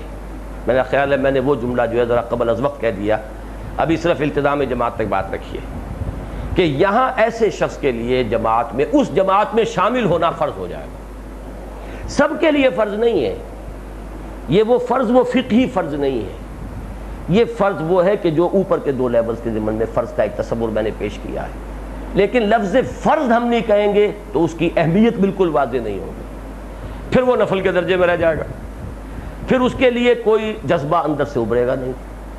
لہذا اس احتیاط کے ساتھ کہ وہ جماعت ہے، اس میں شامل ہونا آپشنل ہے، اس سے نکلنے کا دروازہ بھی ہر وقت کھلا ہوا ہے، اس میں شامل ہونے کا مطلب یہ نہیں کہ اس کفر سے اسلام میں آ رہے ہیں، اس سے نکلنے کا یہ مفہوم نہیں کہ اسلام سے کفر میں جا رہے ہیں۔ ایک جماعت ہے، ایک ہیئت ہے تنظیمی جو ہم بنا رہے ہیں، اس خلافت علی منہاج النبوہ کے نظام کو دوبارہ قائم کرنے کے لیے اس میں اس شخص کی شمولیت فرض ہو جائے گی جس پر نمبر ایک اقامت دین کی فرضیت کا تصور واضح ہو جائے، اور نمبر دو پھر اس جماعت کے بارے میں اسے اطمینان ہو جائے کہ یہ جماعت صحیح رخ پر کام کر رہی ہے، صحیح طریق پر کام کر رہی ہے، اور اس میں جو لوگ شامل ہیں جو اس کے ارباب حل و عقد ہیں، میں ابھی یعنی جمع کا صیغہ استعمال کر رہا ہوں، ان پر میں اعتماد کر سکتا ہوں، اس شخص پہ پھر فرض ہوگا اس میں شامل ہونا۔ اور جب ان تین میں سے کوئی ایک چیز نہیں رہے گی، اس کے پاس جواز ہوگا اس سے نکل جانے کا۔ اگر وہ سمجھتا ہے، اس نے ریوائز کیا کہ میں نے تصور سمجھا تھا ان کا صحیح ہے، وہ تو صحیح نہیں ہے، اب میرا فکر یہ ہے، یا یہ کہ ان کا تصور اب بدل گیا، پہلے کچھ اور تھا وہ صحیح تھا اب بدل گیا ہے کچھ اور ہے، یا وہ یہ سمجھے کہ وہ طریقہ کار جس کو میں نے صحیح سمجھا تھا، جس پر میں آیا تھا، یا تو وہی غلط تھا، مجھے اس وقت مغالطہ لگا تھا، اب میرا نظریہ صحیح ہے اور یہ غلط ہے، یا یہ کہ پہلے صحیح تھا اب انہوں نے ٹرن لے لیا ہے، رخ موڑ لیا، طریقہ کار غلط ہو گیا، یا یہ کہ میں نے پہلے یہ سمجھا تھا کہ یہ لوگ قابل اعتماد ہیں، مخلص ہیں، اب مجھے تو سمجھ میں یہ آیا کہ یہ تو بہروپی ہیں، انہوں نے تو دھندا بنایا، دنیاوی اپنے اقتدار کے حصول کا زینہ بنایا۔ ان تین میں سے کوئی ایک شکل بھی ہو جائے تو اس کے پاس پورا جواز ہے اس سے علیحدہ ہو جائے۔ یہ دوسری بات ہے کہ اس کے مراحل کیا ہوں گے، اس کے ساتھیوں کا حق ہوگا کہ وہ اسے واضح کرے کہ اب میری بات کیا ہے، کھلے دل سے خود بھی، وہ تو ہے نا درمیانی مراحل۔ میں آخری بات کہہ رہا ہوں کہ سارے پاپڑ بیلنے کے باوجود ایک شخص اس نتیجے پر پہنچتا ہے تو اس کے لیے بالکل جائز ہوگا، اور قطعاً اس کے اوپر کوئی فقہی فتویٰ نہیں لگے گا۔ البتہ یہ اب حقیقت کے اعتبار سے جس شخص کی واقعتاً ان تین میں سے کوئی بات نہ ہو، بلکہ ہمت اب جواب دے رہی ہے، کام کرنے کو تیار نہیں، انانیت جو ہے وہ ابا کر رہی ہے، اگر ان میں سے کوئی چیز ہے تو مانن یہ ارتداد ہے، حقیقتاً پھر یہ جو ہے وہ در حقیقت وہ اس پہلو سے بہت قبیح شے ہو جائے گی۔ البتہ یہ کہ یہ معاملہ داخلی ہے اس کا اور اس کے رب کے باب ہے، کوئی شخص اس پر کوئی فقہی فتویٰ لگانے کا مجاز نہیں ہے۔ یہ اس طرح کی بات ہے جیسے نفاق کا معاملہ ہے کہ نفاق جو ہے وہ کوئی لیگل اینٹیٹی نہیں ہے، نفاق کا کوئی فقہی فتویٰ جو ہے نہیں لگایا جا سکتا، فتویٰ تو یہ ہوگا مسلم اور غیر مسلم کا، لیکن حقیقت کے اعتبار سے بات وہاں پہنچ جائے گی۔ لیکن یہ کہ اگر تین میں سے کوئی بات حقیقتاً موجود ہے، واقعتاً موجود ہے، تو اس کا اس سے علیحدہ ہونے کا جواز پورا موجود ہے۔ تو اس جماعت اور الجماعت کے فرق کو آپ سمجھ لیجئے تو پھر کوئی اس کے اندر اشتباہ نہیں رہے گا۔ وہ حدیثیں جتنی ہیں، یہ میں نے جب یہ محاضرات ہوئے تھے اور اپنا میں نے شروع کا ایک 6 صفحے کا وہ دیا تھا اپنی عبارت، اس میں کچھ تھی اس میں شدت والی بات، لیکن اس شدت والی بات کو میں نے ایک تو فوراً اس سے پہلے ہی جو جمعہ ہوا تھا اس میں بھی اس کی وضاحت کر دی تھی، اس کے بعد محاضرات میں بھی وضاحت کر دی تھی، اس کے بعد وہ چھاپ بھی دی تھی کہ میں اس مغالطے میں تھا۔ 2 مغالطے اصل میں میرے رفع ہوئے اس میں، اور مجھے بہت بڑا فائدہ ہوا اس دوران میں۔ اگر وہ میں کام نہ کرتا، وہ ایکسرسائز ہی نہ کرتا تو وہ شاید مغالطے میرے اندر رہتے۔ ایک مغالطہ یہ کہ میں نے یہ سمجھا کہ 2 ہی راستے ممکن ہیں، یہ سمجھتا تھا میں، 2 ہی راستے ممکن، یا تو آپ کسی جماعت میں شامل ہوں جو قافلہ چلتا ہوا نظر آئے اس میں سے کسی میں یہ 3 شرطیں آپ کو پوری ہو جائیں تو آپ کے ذمہ فرض ہے کہ آپ اس میں شامل ہیں، نہیں تو آپ پر فرض ہے کہ آپ خود کھڑے ہوں اور جماعت بنائیں۔ یہ بات میں جس شد و بد کے ساتھ کہا کرتا تھا، اب میں اس میں ایک تیسرے امکان کو تسلیم کرتا ہوں۔ ہو سکتا ہے کہ ایک شخص یہ محسوس کرے اور خلوص کے ساتھ، اب یہاں لفظ خلوص ہوگا، یہ اس کے اور اس کے رب کے مابین کہ وہ اپنے آپ کو انڈر ایسٹیمیٹ کر رہا ہے، اپنی کم ہمتی کو اپنی جو ہے وہ بے استعدادی کا نام دے رہا ہے اپنی آزادی کو مجبوری کا نام، ظالم اپنے شعلہ سوزاں کو خود کہتا ہے دودھ۔ یہ معاملہ اللہ کے اس کے درمیان ہے، وہ استعدادات کتنی ہیں جو دنیا میں ظاہر ہو رہی ہیں، ان کو وہ ڈائیورٹ کرنے کے لیے تیار نہیں ہے اور بہانہ لے رہا ہے اس کا کہ میرے اندر استعداد نہیں ہے۔ یہ سارے امکانات اپنی جگہ، لیکن اگر خلوص کے ساتھ وہ سمجھتا ہے کہ یہ میں کام نہیں کر سکتا تو وہ عند اللہ معذور شمار ہوگا۔ لہذا یہ ایک تیسری شکل بھی ہوگی کہ کسی بھی جماعت میں جو ان احادیث میں آئی ہے، جو اس حدیث میں جو کہ ڈاکٹر صاحب نے بیان کی، اس کے حوالے سے یہ تیسری شکل جو ہے اس کو بھی اب ذکر کر دیا جانا چاہیے کہ ممکن ہے کہ ایسا ہو، لیکن جو عزیمت کے راستے ہوں گے وہی یہ 2 ہیں کہ یا تو آپ کسی جماعت میں شامل ہوں، دیکھیں کہ ہیں اختلافات لیکن اتنے نہیں ہیں، اور میں بحیثیت مجموعی اس کے ساتھ چل سکتا ہوں، بحیثیت مجموعی اتفاق ہے، بحیثیت مجموعی اعتماد ہے، تو پھر یہ کہ اس میں شامل ہوں لازماً، اور اگر نہیں تو پھر کھڑے ہوں۔ جو میں کہا کرتا ہوں کہ اس کا مطلب ہے کہ آپ خود بقرات ہیں، سقراط ہیں، آپ کے پاس معیارات ہیں جس پر کہ آپ فلاں جماعت کو بھی آپ نے کسوٹی پر پرکھا اور ریجیکٹ کر دیا، فلاں کو بھی، تو پھر فکر بھی ہے آپ کا، سوچ بھی ہے، معیارات بھی ہیں آپ کے، ان معیارات کے مطابق پھر آپ کو کھڑے ہونا چاہیے۔ یہ اس کا منطقی نتیجہ ہے۔ لیکن ایک تیسری درمیانی شکل کو، جیسے کہ میں وہ سورہ حجرات کی آیت کے ضمن میں کہا کرتا ہوں کہ ایک درمیانی شکل وہ بھی ہے کہ دل میں نہ ایمان نہ نفاق، دل میں خلا، تو ایک تیسری شکل کو اگر ہم نہ پہچانیں تو بھی وہ بہت سے پرابلمس پیدا ہو جاتے ہیں۔ اسی طریقے سے یہاں بھی اس تیسری شکل کو جو ہے سمجھ لینا چاہیے۔ اور دوسری بات جو مولانا حامد میاں صاحب کی طرف سے آئی تھی، اور وہ یہ تھی کہ آپ کہتے ہیں یہ بیعت فرض ہے، وہ جو حدیث ہے کہ جو شخص مرا اس حال میں کہ من مات ولم یکن فی عنقہ بیعۃ فقد مات میتۃ الجاہلیہ، جو شخص مرا اس حال میں کہ اس کی گردن میں بیعت کا قلادہ نہیں تھا تو وہ تو جاہلیت کی موت مرا۔ اب آپ کو معلوم ہے کہ اس حدیث کو عموم پر لیا جائے تو بہت سخت ہے، جس نے بیعت کی نہیں۔ اسی کی وجہ سے بیعت ارشاد کو لوگوں نے اپنے لیے ایک اطمینان کا ذریعہ بنایا، بھائی ہم نے تو بیعت کی ہوئی ہے، اس حدیث کا ہم پر اطلاق نہیں ہوتا ہم نے فلاں بزرگ سے بیعت کی ہوئی، ہم نے فلاں سے کی ہوئی ہے۔ وہ ایک قائم مقام، جب کوئی وہ جماعتی یا حکومتی نظم نہیں تھا تو قائم مقام ایک وہ تصوف کا نظام اور ان کی آپس کی ان کی جو بیعت کا نظام ہے وہ کسی درجے میں اس کا قائم مقام ان کے نزدیک بن گیا۔ تو میں نے اسی لیے اس وقت کہا تھا کہ اہل حدیث حضرات تو اس بیعت کے تو سرے سے قائل ہی نہیں، تو ان کے لیے مسئلہ بہت مشکل ہے۔ یہ حدیث ہے اور حدیث مسلم شریف کی ہے، بیعت ارشاد کے وہ قائل ہی نہیں، تو پھر اس پر عمل کہاں ہو رہا ہے؟ اس کو میں نے زور کے ساتھ کہا تھا۔ مولانا حامد میاں صاحب نے مجھے بلا کر کہا کہ یہ بات تو آپ نے سخت کی ہے، کہی ہے، ہمارے تو بہت سے اکابر ہیں جنہوں نے نہ بیعت کی نہ بیعت لی، تو اس کا اب کیا حکم ہوگا؟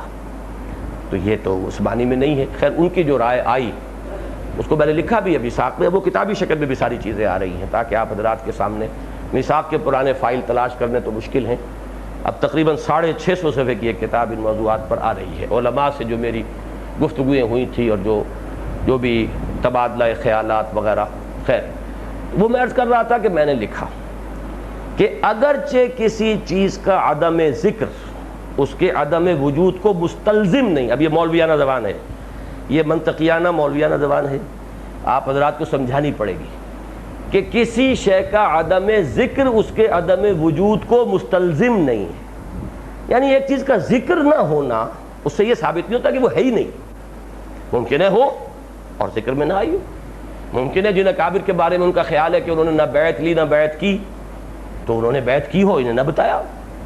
اس کی ایک مثال میں نے دی ہے کہ مولانا معین الدین اجمیری رحمۃ اللہ علیہ کہ جو رکاوٹ بنے اس وقت مولانا ابوالکلام آزاد کی بیعت کے، ان کے بارے میں مولانا منتخب الحق صاحب نے مجھے بتایا کہ ان کی جو لائبریری تھی اس کا میں انچارج تھا، ایک الماری ایسی تھی اس کی چابی وہ مجھے بھی نہیں دیتے تھے، جب کبھی بھی ظاہر بات ہے کہ دھوپ دکھانا، کتابوں کو دیمک ویمک سے بچانا، اس کی تو سروسنگ ہوتی رہتی ہے انٹرولز کے اوپر، تو جب اس الماری کی باری آتی تو خود کرتے تھے، اتفاق ہے۔ اور تھا وہ رہتے تھے، یہ بھی نوٹ کیجیے، قبرستان میں رہتے تھے۔ قبرستان میں ایک معمولی سا مکان تھا، بہت درویش آدمی، بہت بڑے منطقی، بہت بڑے فلسفی، بہت بڑے عالم، اس میں کوئی شک نہیں، وہ رہتے تھے قبرستان میں۔ اب وہ کہتے ہیں کہ ہم دیکھتے تھے کبھی کبھی ان کے پاس ولایتی لوگ آتے ہیں۔ ولایتی کی اصطلاح اصل میں اس زمانے میں تھی افغانیوں کے لیے، وہ ولایت تھا، اب تو ولایت پھر بعد میں یورپ بن گیا، پہلے ہندوستان کا ولایت کیا تھا؟ افغانستان۔ تو ولایتی لوگ آیا کرتے تھے اور ان کے پاس ٹھہرتے تھے، خیر لیکن ہمیں نہیں معلوم تھا، کبھی انہوں نے ہمیں شریک نہیں کیا ان گفتگوؤں میں، ان مجالس میں۔ تو ایک دفعہ کوئی اتفاق یہ ہوا کہ اس الماری کی چابی میرے ہاتھ آ گئی، اس میں وہ رجسٹر رکھے ہوئے تھے کہ جن میں ان کے نام اور پتے درج تھے جو ان سے بیعت جہاد میں منسلک تھے۔ معلوم ہوا کہ وہ اپنے طور پر، ظاہر بات ہے انگریز کا دور تھا، اوپن کھلم کھلا بیعت انہوں نے، یہ ریشمی رومال کی تحریک بھی تو خفیہ چل رہی تھی، تو پکڑی گئی، تشتش بام ہو گئی۔ تو میں یہ کہہ رہا ہوں کہ یہ واقعہ نہ ہوتا تو کون کہہ سکتا ہے کہ مولانا معین الدین اجمیری نے بیعت کی تھی، اور یہ کام انہوں نے بغیر بیعت کے کر لیا، بیعت مبایعین کے نام اور پتے ودرج۔ تو کسی چیز کا عدم ذکر اس کے عدم وجود پر کو مستلزم نہیں، پہلی دلیل تو یہ ہے کہ انہوں نے مانی۔ لیکن دوسرا میں نے کہا کہ ٹھیک ہے، اس حدیث کو ہم قانوناً تو اسی پر رکھیں گے جو بیعت فرض ہے، لیکن تشویق اور ترغیب کے درجے میں اس حدیث کو اس دوسری بیعت کے لیے بھی استعمال کریں گے۔ تو مولانا حامد میاں صاحب نے فرمایا یہ موقف صحیح ہے، بیعت جماعت کے لیے بھی ترغیب و تشویق میں اس حدیث کا حوالہ دیا جا سکتا ہے، لیکن اس کا قانونی اور فقہی جو ہے انداز اختیار کر کے اس کے بنا پر کوئی فتویٰ نہیں دے دیا جائے۔ تو یہ سارے جو ہیں ان وادیوں میں سے میں گزر چکا ہوں، اور میں نے ان چیزوں پر، اسی لیے میں کہتا ہوں کہ مجھے مکمل انشراح ہے، ان تمام چیزوں کو چھان پھٹک لیا ہے، اس میں جہاں ترمیم کی ضرورت محسوس ہوئی وہ ترمیم بھی میں نے کی ہے۔ میں نے اپنے فکر کے اندر بھی، اور جیسے میں ہمیشہ کہتا ہوں کہ I am always open to correction, اس میں جو بھی ہو مجھے کنونس کریں۔ بہرحال اب یہ سمجھیے کہ بیعت جماعت کے لیے کیا ارادہ ہے؟ عشاء کے بعد ہی میرا خیال اب ٹھیک ہے، ٹھیک ہے، اب آپ وضو وغیرہ جنہیں کرنی ہے وضو کریں، عشاء کے بعد تشریف لے آئیں۔ جیسا کہ میں نے عرض کیا تھا، میرے سامنے کوئی دوست نہیں تھے، اس لیے اب تک جو بحث میں مکمل کر رہا ہوں اس میں چند لیکیونی، چند خلا رہ گئے تھے، انہیں میں پہلے پر کر لینا چاہتا۔ پہلی بات، موعود یا مقصود حکومت الہیہ کا قیام، ان میں سے وہ کس درجے میں ہے؟ جو بات ڈاکٹر صاحب نے فرمائی ہے وہ بہت صحیح ہے، اگرچہ اس کی جو تعبیر انہوں نے کی ہے اس سے مجھے اختلاف ہے۔ میں اس کی تعبیر جس انداز میں کرتا ہوں وہ یہ ہے کہ نصب العین تو صرف رضائے الہی کا حصول اور نجات اخروی کا حصول ہے۔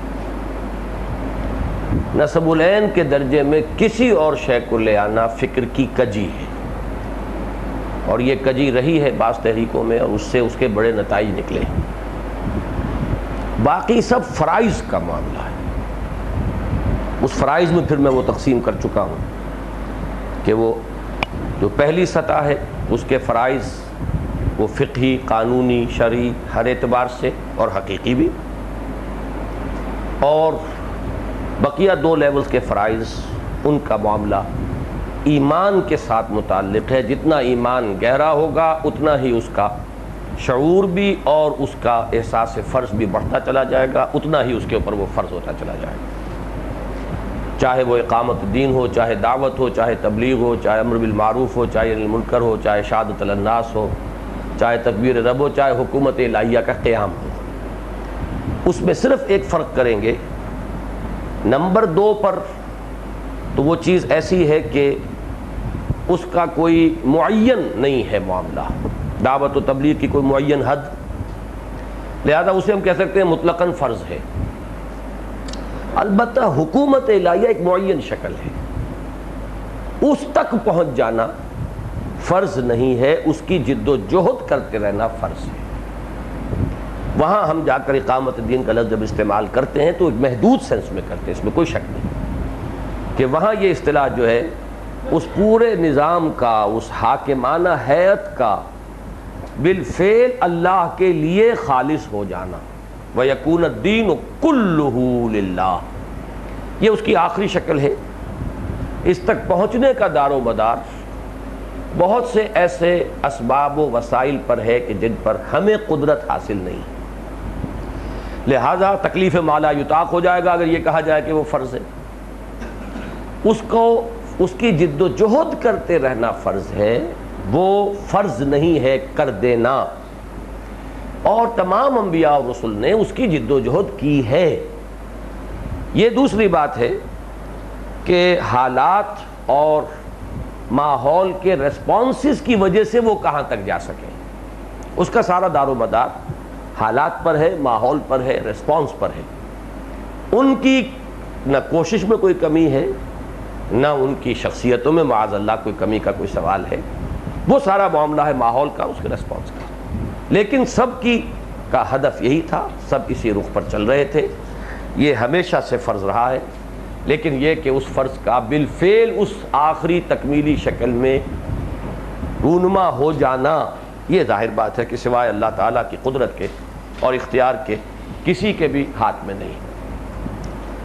یہ میرے خیال میں کہ بات کو بالکل واضح کر دیتا ہے کہ بات تقریباً وہی ہے، لیکن یہ کہ اس میں تعبیر کا فرق ہوتا ہے موعود اور مقصود میں۔ میرے نزدیک وہ مقصود ہے، جد و جہد جس کی جائے گی وہ مقصود ہے۔ اگر جد و جہد فرض ہے تو وہ مقصود ہے، لیکن حکومت کا مسئلہ دو حیثیتوں میں مختلف ہے۔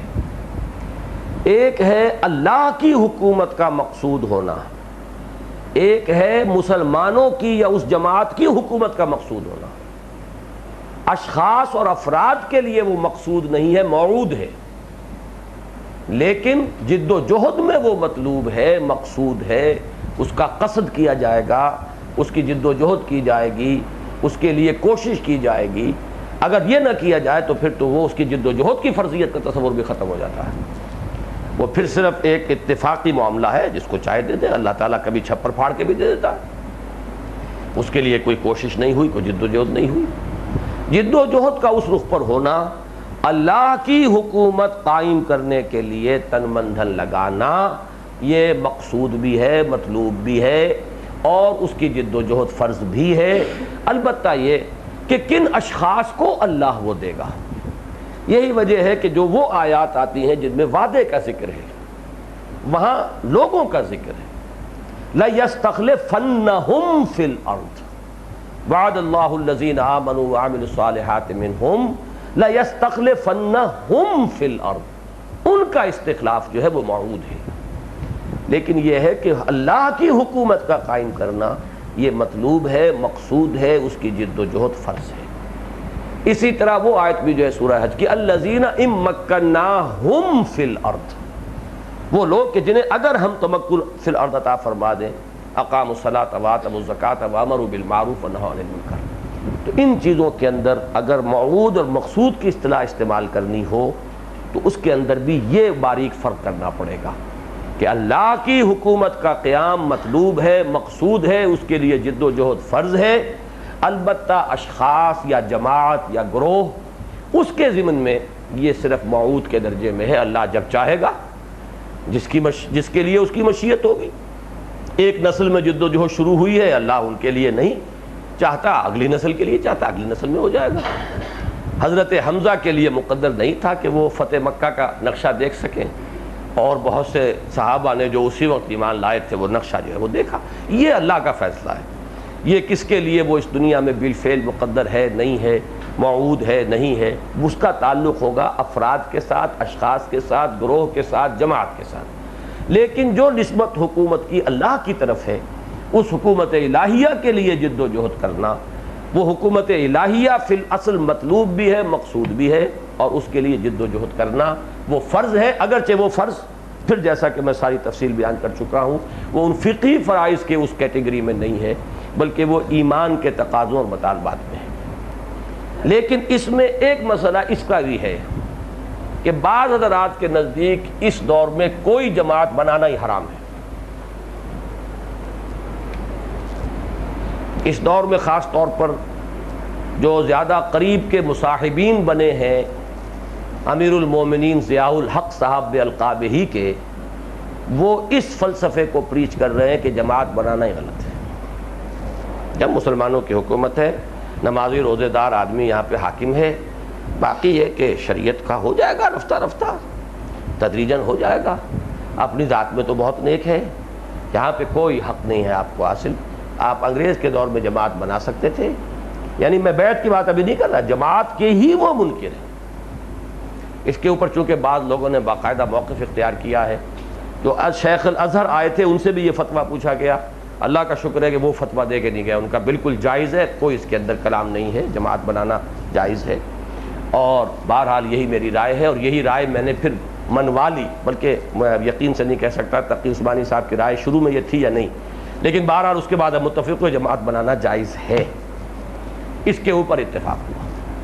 اچھا، اب وہ جماعت بنانا جائز ہے تو اس کا ڈھانچہ کیا ہو، یہ ہے مسئلہ کہ جو اب اس کے بعد آتا ہے اگلی بحث میں.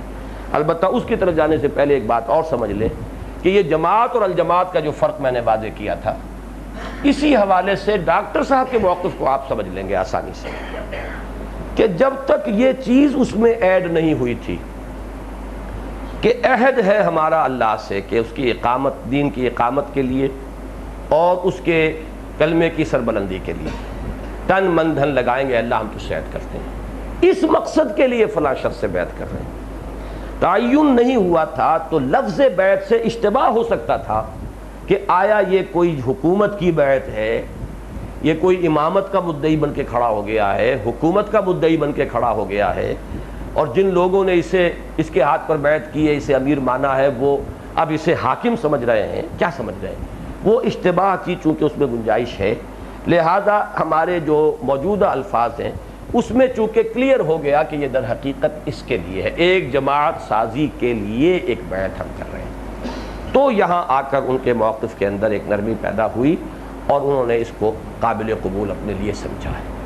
تو یہ میں ان کی بات کو سمجھا رہا ہوں کہ آپ اس کی بھی اصل بنیاد کو سمجھ لیں کہ اس سے کیا فرق واقع ہوا. اگرچہ ہمارے نزدیک تو پہلے سے بھی یہی ہے، میرے نزدیک یہی ہے، لیکن یہ کہ تعین کے بغیر اشتباہ کا امکان رہتا ہے.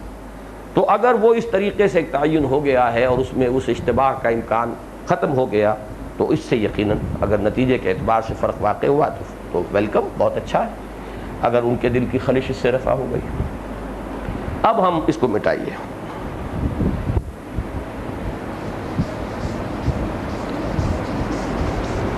میری اب جو آگے کی بحث ہے اس میں سب سے پہلی بات یہ، وہ جو ہمارے دو پہلے جہاں سے بات چلتی ہے، اقامت دین کی جد و جہد فرض ہے، اس کے لیے التزام جماعت فرض ہے، بالکل ایسے جیسے نماز فرض ہے اس کے لیے وضو لازم ہے. جس طرح کا لزوم ہے، یا وضو نہیں تو قائم مقام اس کے پھر تیمم کرنا پڑے گا. وضو کے لیے پاک پانی کا ہونا لازم ہے، تیمم کے لیے پاک مٹی کا ہونا. یہ تین لیول ہمیشہ میں مقرر کیا تھا. اس کے لیے میں کہا کرتا ہوں کہ اقامت دین کی جد و جہد فرض اصل وہ ہے، اس کے لیے لازم التزام جماعت، اس کے لیے لازم بیعت جماعت، بیعت سمع و طاعت فی المعروف. یہ ہے میرا موقف. اب دیکھیے میں اسے جہاں سے ڈرائیو کرتا ہوں، میرا اس میں استدلال کیا ہے، وہ دو اعتبارات سے سمجھ لیجیے. نمبر ایک، میرے نزدیک بیعت کی اصل جو آیت ہے وہ سورہ توبہ کی آیت نمبر 111 ہے. ان اللہ اشتری من المؤمنین انفسهم واموالهم بان لهم الجنہ یقاتلون فی سبیل اللہ فیقتلون ویقتلون وعدا علیہ حقا فی التوراۃ والانجیل والقرآن ومن اوفی بعہدہ من اللہ فاستبشروا ببیعکم الذی بایعتم.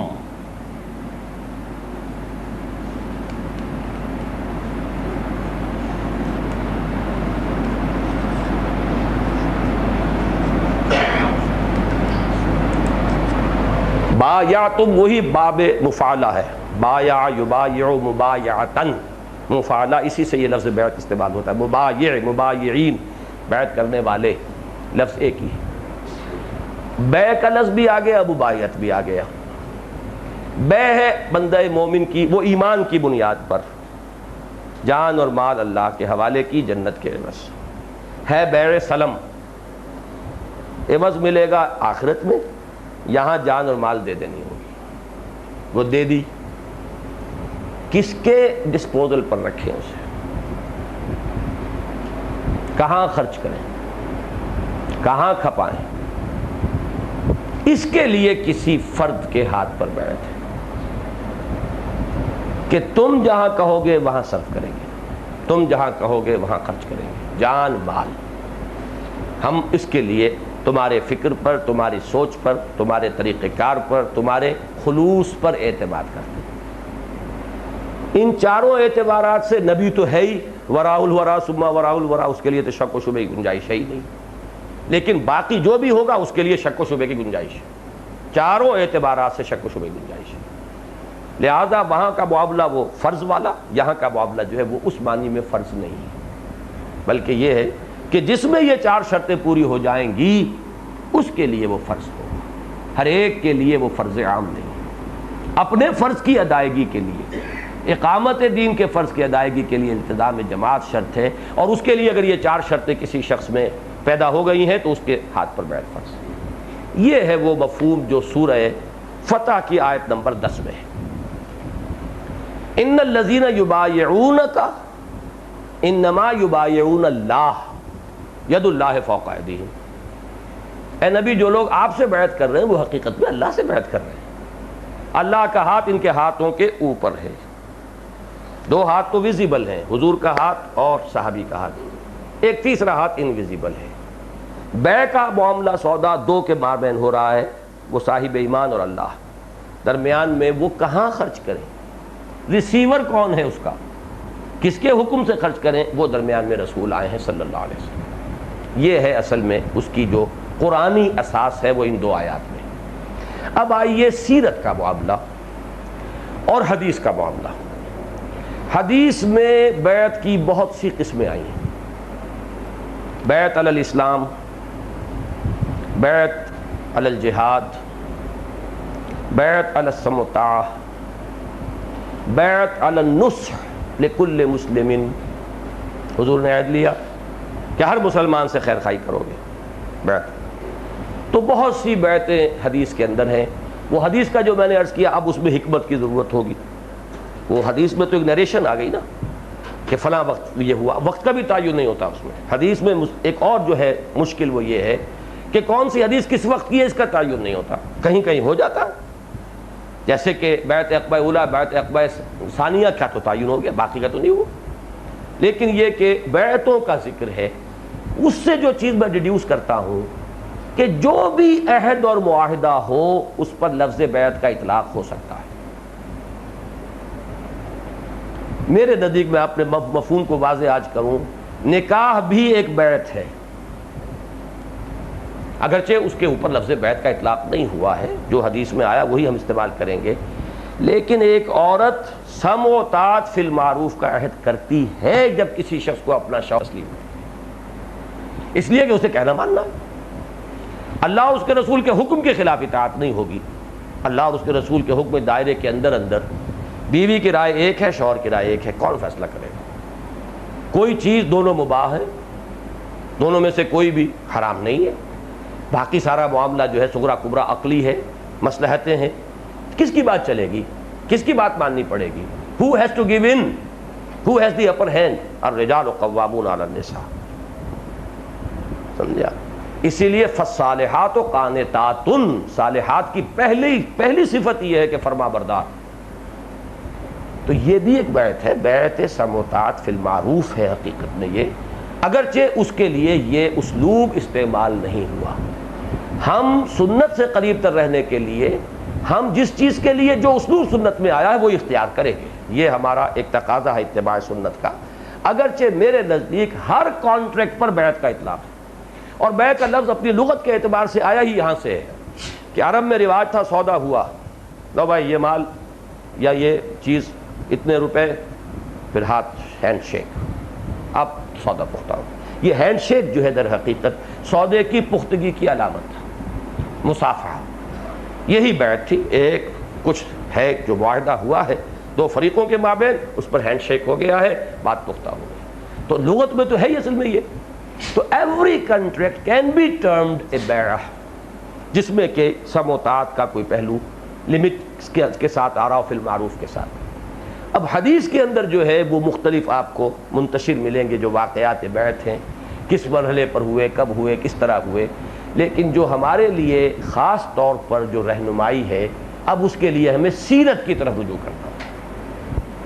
چونکہ میں نے منہج انقلاب میں آپ کو بارہا کہا ہے، اس میں قرآن اور سنت سے زیادہ سیرت ہمارے لیے رہنمائی دیتی ہے. حالانکہ سیرت میں بھی وہی قرآن اور سنت ہے، لیکن with the addition of a chronological order. کیا چیز پہلے ہوئی، کیا بعد میں ہوئی، زمانی ترتیب کیا ہے، پھر کیا ہوا، پھر کیا ہوا. یہ جو سنت و کتاب و سنت کی chronological order میں ترتیب ہے، اسی کا نام سیرت ہے. حضور کی سیرت قرآن ہے، کان خلقہ القرآن. لہذا اس میں ہمارے لیے اصل میں فیصلہ کن رہنمائی جو ملے گی وہ در حقیقت سیرت سے ملے گی. سیرت سے جو چیزیں معلوم ہوتی ہیں وہ نوٹ کرتے جائیے. نمبر 1،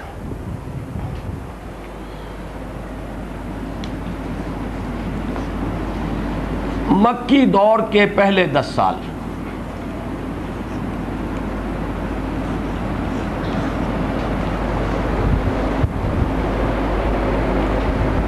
سوائے اکا دکا واقعہ کہ کوئی شخص باہر سے آنے والا اسلام لایا، اس کے لیے لفظ بیعت مل جاتا ہے، بیعت اسلام.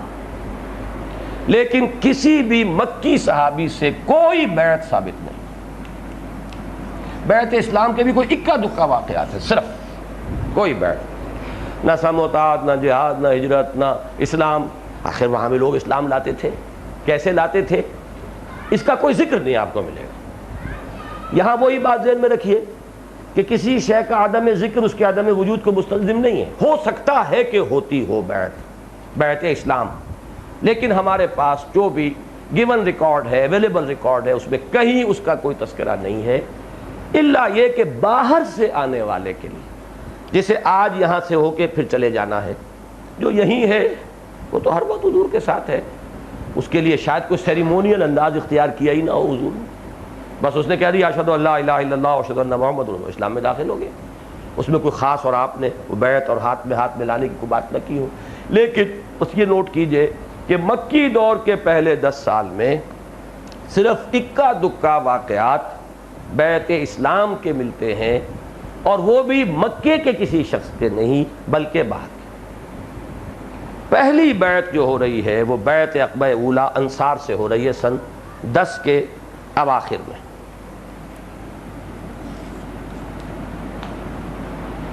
سن 10 نبوی.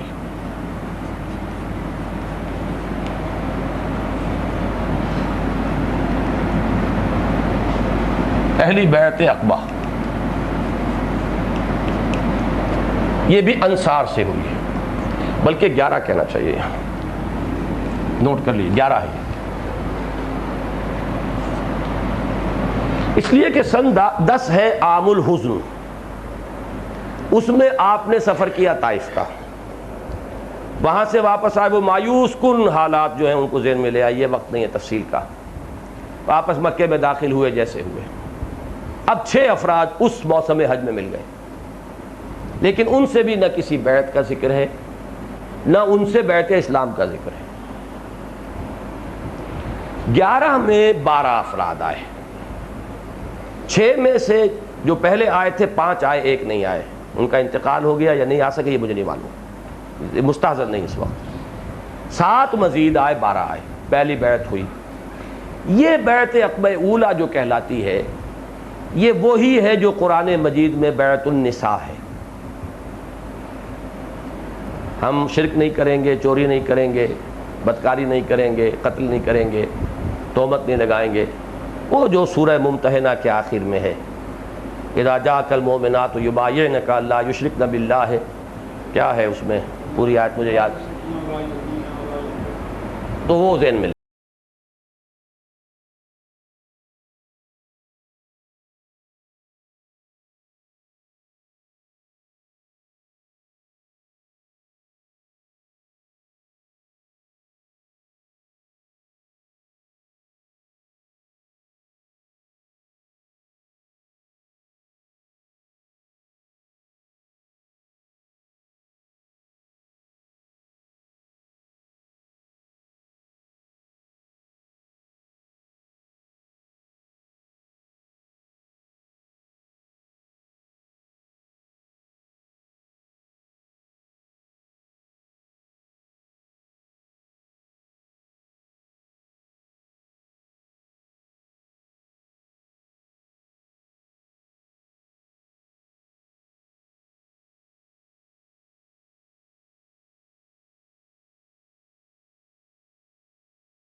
یہ تو بیعت جماعت ہے. ابھی اس جمعیت کے فراہم کرنے، مضبوط کرنے، کنسولیڈیٹ کرنے اور وہ جو بھی مراحل ہیں ان کو آگے بڑھانے کے لیے جو جماعتی زندگی جو ہمیں گزارنی ہے، جن اصولوں پر گزارنی ہے، وہ یہ اصول. اس کے بعد یہ ہے کہ حضور نے پھر بیعتیں لی ہیں اور بھی بقیہ صحابہ سے مدینے میں لی ہیں. سموتعات کا لفظ کہیں آ جاتا ہے صرف سموتعات کا، کہیں جیسا کہ میں نے کہا کہ نصح لکل مسلم. پھر یہ کہ جب خواتین کی بیعت ہوئی ہے ممتحنہ کے نزول کے بعد تو وہ مکے میں ہوئی ہے. پھر حضور جب تشریف لے گئے ہیں مدینے میں تو حضرت عمر کو نمائندہ مقرر بنایا کیا اپنا، انہوں نے جا کے مدینے کی خواتین سے بیعت لی. وہ ایک پورا لمبا سلسلہ ہے. تو یہ ہے اصل میں اس پورے معاملے کی میرا اس میں استدلال یہ ہے کہ جب ہمیں جد و جہد اس رخ پر کرنی ہے اقامت دین کی جد و جہد، تو حضور صلی اللہ علیہ وسلم کا یہ دور جد و جہد کا جماعتی دور ہے. حکومت کا دور بعد میں آیا ہے. حضور اپنی ذاتی حیثیت میں تو ہر وقت مطاع ہے. باقی آپ نے اضافی جو بیعتیں لی ہیں اس میں ہمارے لیے رہنمائی ہے. اس سے فائدہ نہ اٹھانا یہ ناشکری ہے، اس رہنمائی کا کفران نعمت ہے. اس کو ترک کر دینا در حقیقت یہ گویا کہ اس کی توہین ہے. اسی راستے کو اختیار کرنا ہمارے ذمے ہے. اور اس میں صرف فرق یہ ہے کہ وہ حکومت کی بیعت نہیں ہے، وہ فرض نہیں ہے، ہر ایک شخص پر فرض نہیں ہے. یہ جو جس پر وہ جسے انشراح ہو جائے اقامت دین کی جد و جہد کی فرضیت کا، اس کو انشراح ہو جائے التزام جماعت کا، اس کو انشراح ہو جائے تو اب اس کے وہ کسی فرد کا کہ وہ اس کام کو کرنے کے لیے چل رہا ہے، موضوع ہے، صحیح ہے، اپنے امکانی حد تک وہ سمجھے کہ نیک نیت ہے، طریقہ کار صحیح ہے، اس کی بیعت کرنا اس پر فرض ہو جائے. یہ ہے میرا موقف کہ میں لفظ فرض بھی استعمال کرتا ہوں لیکن ان ساری لیمیٹیشنز کے ساتھ جو میں نے آج آپ کے سامنے بیان کر دی. اب یہ ساری تو ہے بحث نقل پر مبنی ہے اور دین میں اصل شے نقل ہے. عقل کا کام میرے نزدیک دین کے نقل کو سمجھنے کی کوشش ہے. جتنا سمجھ میں آ جائے اس پر اللہ کا شکر ادا کرے، جو سمجھ میں نہ آئے اسے تفویض کرے، اللہ کے حوالے کرے. آمنا بہ کل من عند ربنا، آیات متشابہات ہیں نہیں سمجھ میں آ رہی، آمنا بہ کل من عند ربنا. لیکن یہ کہ اصل شے جو حجت بنتی ہے دین میں وہ در حقیقت نقل ہے. تو نقل کی بحث تو یہ ہے جو میرے سامنے ہے. اب میں عقل سے آپ کو بتاتا ہوں وہ بات جو آپ حضرات کے سامنے پہلے بھی آئی ہے کہ جماعتی نظام دو طرح کے ہو سکتے ہیں. کئی دفعہ بتایا ہے لیکن شاید یا رب وہ نہ سمجھے ہیں، نہ سمجھیں گے میری بات. دل اور دے ان کو جو نہ دے مجھ کو زباں اور. اب اس کے سوا میں کیا کہہ سکتا ہوں. ایک نظام جماعت اوپر سے نیچے چلتا ہے، ایک جماعتی نظام نیچے سے اوپر چلتا ہے. یہ بالکل برعکس ہے. ایک شخص معین ہے، اس کے ساتھ جڑتے چلے گئے. متقدمین تھے ان کا وہ زیادہ اس کے قریب ہیں، اس کا فکر سمجھ لیا ہے، کچھ لوگ ان سے جڑ گئے. انگور کا خوشہ ہے، اوپر سے نیچے کو جتنا بڑھے گا اوپر سے نیچے کو بڑھے گا، نیچے سے اوپر نہیں جائے گا. ایک یہ ہے کہ نیچے سے پہلے اس کی بنتی ہے یہ ٹرائنگل جو ہے، نہیں یہ صحیح نہیں رہے گی مثال. یہاں پہلے بیس بنے گا دستوری اور قانونی تنظیم کا کہ رکن کون ہے، ڈیفائن میں. ان کے ہاتھ میں ووٹ ہوگا، پھر ووٹ سے امیر چنا جائے گا، ہمیشہ کے لیے چنا جائے یا متعین مدت کے لیے چنا جائے، پھر اس کا ری الیکشن ہو. پھر اس کے لیے کوئی چیکس اینڈ بیلنسز کے لیے شورا، وہ بھی ووٹوں سے معین ہوگی. پھر اس میں ان پہ مسئلہ سامنے آ جائے گا کہ آیا اس شورا کی اکثریت پر اسے ویٹو حاصل ہے یا نہیں. پھر اس میں بھی دو نظام ہیں. زیادہ اختیار اگر اوپر والے کو دے دیں تو اور وہ اپنے چوائس سے کچھ لوگوں کو سلیکٹ کر لے تو وہ پریزیڈنشل سسٹم ہے. اور ایک یہ ہے کہ جو بھی منتخب نمائندے ہیں اصل میں وہ ہیں، وہ جس کو بنائیں گے وہ وزیر اعظم ہوگا. جب وہ اس کو رد کر دیں تو چاہے 2 دن ہی سے ہوئے ہوں وزیر اعظم بنے ہوئے، 4-6 MNA ادھر کھسک گئے تو اس کی وزارت ختم ہو گئی، اس لیے کہ اس کا کوئی اپنا کوئی مقام نہیں ہے. وہ پھر پریزیڈنشل اور پارلیمنٹری سسٹم ہے. لیکن یہ سارا نظام یہاں سے چلتا ہے اوپر کی طرف. وہ نظام اوپر سے نیچے چلتا ہے. اس میں ایک شخص جو ہے امیر، بلکہ یہ اکثر و بیشتر شروع ہوتا ہے داعی کے ذات سے. داعی جب تک دعوت دے رہا ہے کوئی اس کا ساتھی نہیں ہے، اس کی حیثیت داعی کی ہے. جب اس کے ساتھ کچھ اور لوگ جمع ہو گئے تو یہ اب جماعت بنی. یہ چیز جیسے کہ میں نے آپ کو بتایا ہے یہ بڑھتی جائے گی، یہ شکل یوں بنے گی اوپر سے نیچے کی طرف. اب اس میں یہ ہے کہ اس میں بھی شورا ہے. داعی کو ضرورت ہے، امیر کو ضرورت ہے کہ مشورہ کرے. مشورے کے اندر اگر یہ مسئلہ آ جائے کہ امیر پابند ہے شورا کی اکثریت کا، تو سارا وہ نقشہ آپ کو لانا پڑے گا. شورا کو کون منتخب کرے گا پہلے یہ طے کریں. امیر کو کون منتخب کرے گا یہ طے کریں. امیر کا انتخاب کتنے عرصے کے بعد ہوگا یہ طے کریں. شورا کا کتنے عرصے کے بعد ہوگا یہ طے کریں. ووٹ کا حق کسے ہے کسے نہیں ہے یہ طے کریں. وہ پورا جو ہے آپ کو ڈھانچہ لانا پڑے گا. وہ ایک بات نہیں ہے، تل کے اوٹ میں پہاڑ ہے. ان میں سے ہر ایک نظام جو ہے وہ آرگینک ہول کی حیثیت رکھتا ہے. either take it or leave it. there can be no via media possible. یا تو آپ اسے لیجئے یا اسے لیجئے، درمیانی کوئی شکل نہیں ہے. ایک زمانے میں ہمارے ہاں ہمارے کئی قیمتی ساتھی بھی اس موضوع وقت ہم سے علیحدہ ہو گئے جب وہ علامہ جاوید صاحب جن کی نظر کرم اب بھی کچھ ادھر ہے، وہ ایک زمانے میں بہت کرم فرمائی فرما رہے تھے. تو اس وقت جو ہے ہمارے چند ساتھی مزبزب ہوئے. میں نے کہا تھا مجھے راستہ درمیان کا نکال کے دکھا دو. وہ کہتے ہیں ہم بیعت کو مانتے ہیں، بیعت کے اصول کو مانتے ہیں. جو خالد ظہیر جو ہمارے نوجوان ساتھی تھے، لیکن یہ ہے کہ اکثریت کا پابند. میں نے کہا وہ تو پھر پورا نقشہ وہ بنانا پڑے گا. کوئی درمیانی راستہ پریکٹیکل مجھے دکھا دو تو میں مان لوں. اصل میں مسئلہ وہی ہے. دیکھیے منطق بہت بڑی شے ہے. وہ جو اقبال نے کہا ہے نا کہ غیرت ہے بڑی چیز جہان تگ و دو میں، پہناتی ہے درویش کو تاج سر دارا. تو منطق ہے بڑی شے، بڑی چیز جہان تگ و دو میں. مسئلہ یہ ہے اس میں جو کلیئر منطق ہے وہ یہ ہے یا یہ یا وہ، درمیانی کوئی راستہ ممکن نہیں. جہاں آپ نے اقلیت اکثریت کی بات کی وہاں پورا قانونی ڈھانچہ لازم ہو جائے گا. پھر یا تو وہ نظام بنائیے جو جماعت اسلامی نے بنایا. اب اگر تو ہو کوئی سیاسی کھیل تو 4 آنے کی ممبری ہے، کوئی بات نہیں. وہاں تو جو جاگیردار ہیں تو وہی 4 آنے کے ممبر تو دکھاوے کے ممبر ہیں. ان میں سے کسی نے تھوڑا ہی کہیں آ جانا ہے آگے. جن کے پاس کروڑوں روپے ہیں، جو بڑے بڑے استقبالیے دے سکتے ہیں، جو بڑی بڑی دعوتیں منعقد کر سکتے ہیں، جن کے دباؤ کے اندر تھانے دار بھی ہیں، ایس پی بھی ہیں اور سب ہیں، تو آنا تو وہ نہیں ہے. تو 4 آنے کی ممبری بنانے میں کیا فرق پڑتا؟ بنا لو، 2 لاکھ کو بنا لو. اس سے کوئی بات جو ہے جا کے فیصلہ کن اثر تو ہوگا نہیں. جہاں جماعت ہو 2000 3000 4000 کی، وہاں تو ایک ووٹ فیصلہ کن ہے وہاں.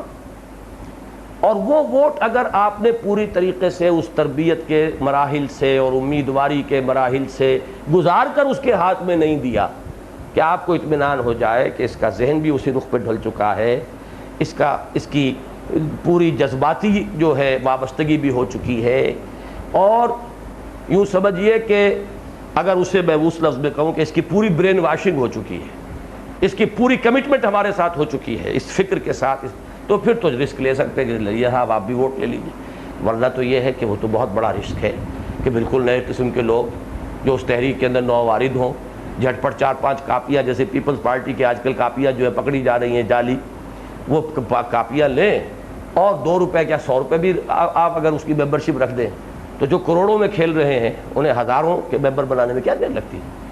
تو یہ ہے اصل میں اس کا ایک منطقی معاملہ ہے. اس کے لیے انہوں نے یہ کیا ہے رکنیت کا مسئلہ. اب وہ ایک لمبی بحث ہو جائے گی کہ ہم چونکہ اس میں سے گزرے ہیں، اس میں کیا خرابیاں ہیں، کیا اس کے ہمیں تجربات ہوئے ہیں، جس کی وجہ سے کہ وہ ذہن ہمارا میرے سامنے تھا کہ جب جماعت سے سن 57 میں علیحدہ ہوئے تو پھر پوری سوچ بچار ہماری اس پر تھی کہ ہم یہ تو سمجھ چکے تھے جماعت کا یہ تنظیمی ڈھانچہ غلط ہے، لیکن آلٹرنیٹ کیا ہے. یہ بھائی جمیل صاحب بیٹھے ہوئے ہیں، ایسی لمبی لمبی بحثیں ہوتی تھیں. آپ بھی اس دور میں تھے نا ان میں شریک، جبکہ وہ کیا نام تھا وہ لکھنؤ کے جو دوسرے صاحب تھے بہت، جی ظفر الحسن صاحب، ڈاکٹر عثمانی، پہلے سلطان صاحب بھی تھے. یہ سب لوگ جو ہیں اس میں غلطہ پیچا تھے. میں بھی چلا گیا وہاں. اب میں بھی اسی میں لٹا پین ہو گیا کہ یہ مسئلہ وہ تو ہے غلط، آلٹرنیٹ کیا ہے، یہ کسی کی سمجھ میں نہیں آیا۔ بلخی صاحب تھے، بڑے بڑے لوگ تھے یہ، یعنی بلخی صاحب کئی کتابوں کے مصنف ہیں، بہت بڑے عالم تھے۔ ان کا فتنہ انکار حدیث کا منظر پس منظر پر 3 جلدوں کے اندر کتاب ہے۔ میری یہ ان کے ساتھ ایک نسبت شاگردی کی بھی ہے، چند صفحے میں نے بیضاوی کے ان سے پڑھے ہیں۔ بہرحال یہ میں بتا رہا ہوں کہ ایسے لوگ بھی، ہم سب متفق تھے کہ یہ نظام جماعت غلط ہے، اس میں یہ قباحتیں ہیں، یہ قباحتیں ہیں، یہ قباحتیں ہیں، لیکن آلٹرنیٹ نہیں آ رہا تھا۔ یہ اس وقت کا واقعہ ہے کہ میں ایک شب چلا ہوں کیماڑی سے، کیونکہ وہاں میری اور ڈاکٹر عثمانی صاحب کی جو ڈویژن تھی اوقات کار کی تقسیم وہ یہ تھی، صبح وہ مطلب کرتے تھے، میرا وقت فارغ ہوتا تھا، عصر سے عشاء تک میں اس مطلب میں بیٹھتا تھا۔ عشاء پڑھ کر کیماڑی کی جامع مسجد میں بس میں بیٹھتا تھا، اور اب جانا تھا ناظم آباد، 1 گھنٹے کا سفر ہوتا تھا اس وقت۔ دن میں وہ 40-45 منٹ میں ہو جاتا تھا، رات کو چونکہ سواریاں کم ہوتی ہیں تو گھنٹہ سوا گھنٹہ اس میں لگتا تھا۔ یہ وقت تھا میرے سوچ بچار کا۔ اب عشاء کی نماز پڑھ کے میں بیٹھا ہوں بس میں، اور میں اسی میں لٹا پین تھا، مجھے نہیں پتہ چلا کب بس کہاں سے گزر رہی ہے، اور کب وہ نیٹی جیٹی کا پل آیا ہے، اور کب ہم قمر ہاؤس کے پاس سے گزرے ہیں، اور کب وہ ووڈ سٹریٹ میں داخل ہوئے ہیں۔ مجھے جو نروان حاصل ہوا ایک دم، وہ جو اچانک روشنی ملی ہے وہ ایمپریس مارکیٹ کے سامنے ملی ہے۔ وہاں بس جھٹکے کے ساتھ رکی اور میں اٹھا، اور وہ آیت میرے ذہن پہ لکھی ہوئی تھی، من انصاری اللہ۔ وہ دن اور آج کا دن میں تو 100% اس پر انشراح رکھتا ہوں کہ اقامت دین کی تحریک چونکہ ایک انقلابی تحریک ہے، اس کا واحد لایا عمل یہی ہے۔ نظام یہی بنانا پڑے گا، چاہے آپ اسے بیعت کا نام نہ دیں، لیکن پھر بیعت کا نام کیوں نہ دیں؟ جب نظام بھی وہی اپنایا تو پھر ہم ایک مسنون لفظ کو چھوڑ کر آخر کیا اپنے طرز عمل سے ثابت کریں گے؟ یا تو نظام دوسرا عقلاً ثابت ہو جائے کہ وہ درست ہے۔ انقلابی موومنٹ جیسا کہ سید صاحب نے بھی کہا اور صحیح کہا، باقی حضرات نے بھی کہا، وہ نہیں چل سکتی۔ سیاسی تحریک چل سکتی ہے بغیر اس کے، سیاسی بھی جب تحریک ہوگی تو پھر ضرورت پڑے گی، لیکن سیاسی جماعت ایک عام پروسیس ہے، اس میں کوئی ضرورت نہیں۔ انجمنیں چل سکتی ہیں بغیر اس کے، رفاہی ادارے چل سکتے ہیں بغیر اس کے، دارالعلوم چل سکتے ہیں بغیر، حالانکہ وہ بھی بیعت ہے میرے نزدیک۔ جو محتمم بیٹھا ہوا ہے کسی دارالعلوم میں، اس کے ہاتھ پر بیعت سم و طاعت فی المعروف ہے کہ نہیں ہے؟ لیکن یہ کہ اس کے لیے الفاظ مستعمل نہیں ہوتے، وہ نظام ہے۔ نظام یہی ہوگا، اس میں یہ وہ کھیڑ پچھاڑ فطری ہے۔ جو آیا جب تک جڑا ہے، جب تک وہ چاروں چیزیں ہیں، یہ ایک خالص سبجیکٹیو اس کی بات ہے۔ جب اس کا دل جو ہے اس کے اوپر نہیں رہا، وہ ہٹ گیا ہے۔ نظم جماعت کے اندر کوئی خلل واقع نہیں ہوگا، ورنہ وہاں جو ہے وہ پھر ووٹوں کی گنتی اور پھر اس کے اندر اپنا استحقاق، اجتماع کا صحیح نوٹس نہیں دیا گیا، ہمیں تو وہ آپ کا نوٹس ملا ہی نہیں، لہذا جو اجتماع ہوا ہے وہ الٹرا وائرز ہے، قانون کے خلاف ہے۔ آپ کے رجسٹرڈ کوئی بھی بائی لاز ہیں، ان پر کوئی شخص جا کر ہائی کورٹ کے اندر کھڑا ہو کر کہہ سکتا ہے کہ یہ اجتماعی شورا کا جو ہے الٹرا وائرز ہے، یہ غیر قانونی ہے، لہذا اس کی ساری کارروائی کل عدم قرار دے کر اور اس کو معاملے کو یہیں پر روک دیا جائے۔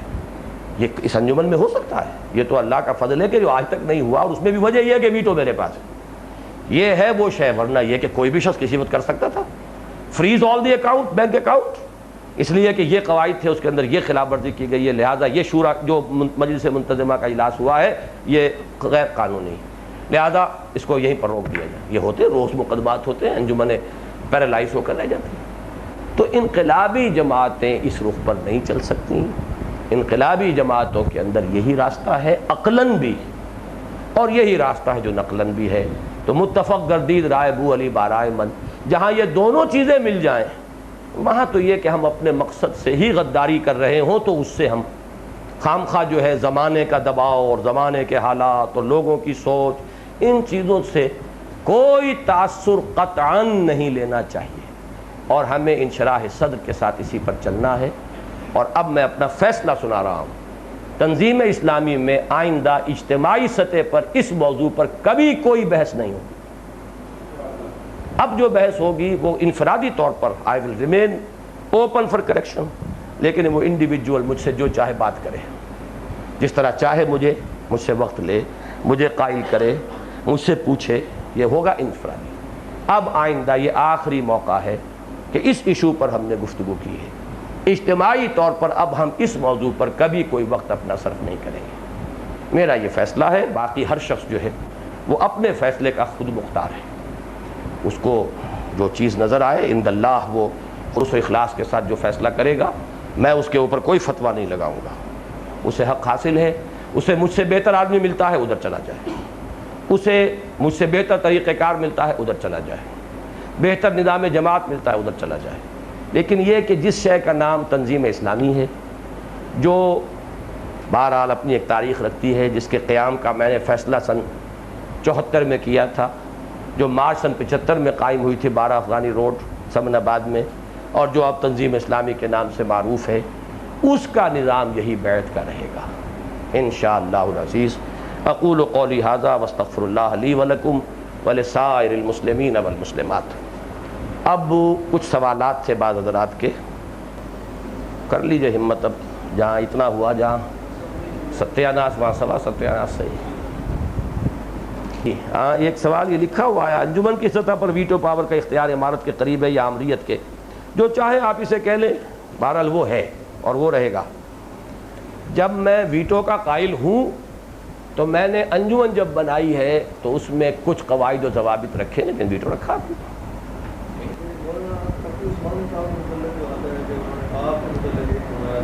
وہ کہتے ہیں کہ یہ بیعت وہی شخص لے سکتا ہے جو خود بیعت ارشاد میں سے ہو کر اپنا تزکیہ کسی کے ذریعے کرا چکا ہو، یہ ان کی رائے۔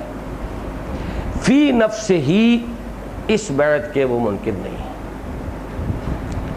مولانا حامد میاں صاحب کا فتویٰ یہ ہے کہ اس بیعت کے لیے نہ تزکیے کی شرط ہے، نہ کسی سے بیعت ہونے کی شرط ہے، بلکہ یہ بیعت جو ہے افضل مفضول سے کر سکتا ہے، جس کی کہ دلیل انہوں نے دی کہ مولانا عطاء اللہ شاہ بخاری رحمۃ اللہ علیہ کے ہاتھ پر بیعت کی ہے مولانا انور شاہ کاشمیری بیہقی وقت علم میں، اس وقت کم سے کم حلقہ دیوبند کا اس پر اجماع ہے کہ ان کا ثانی کوئی نہیں تھا حدیث اور فقہ میں، اور دوسرے مولانا احمد علی لاہوری کے جو سلوک کے اندر، بہرحال وہ میں کوئی گریڈیشن نہیں کر رہا اس میں، بہرحال ان کا ایک مسلم مقام ہے، حالانکہ ان دونوں چیزوں میں کوئی مسلم مقام عطاء اللہ شاہ بخاری کا نہیں مانتا۔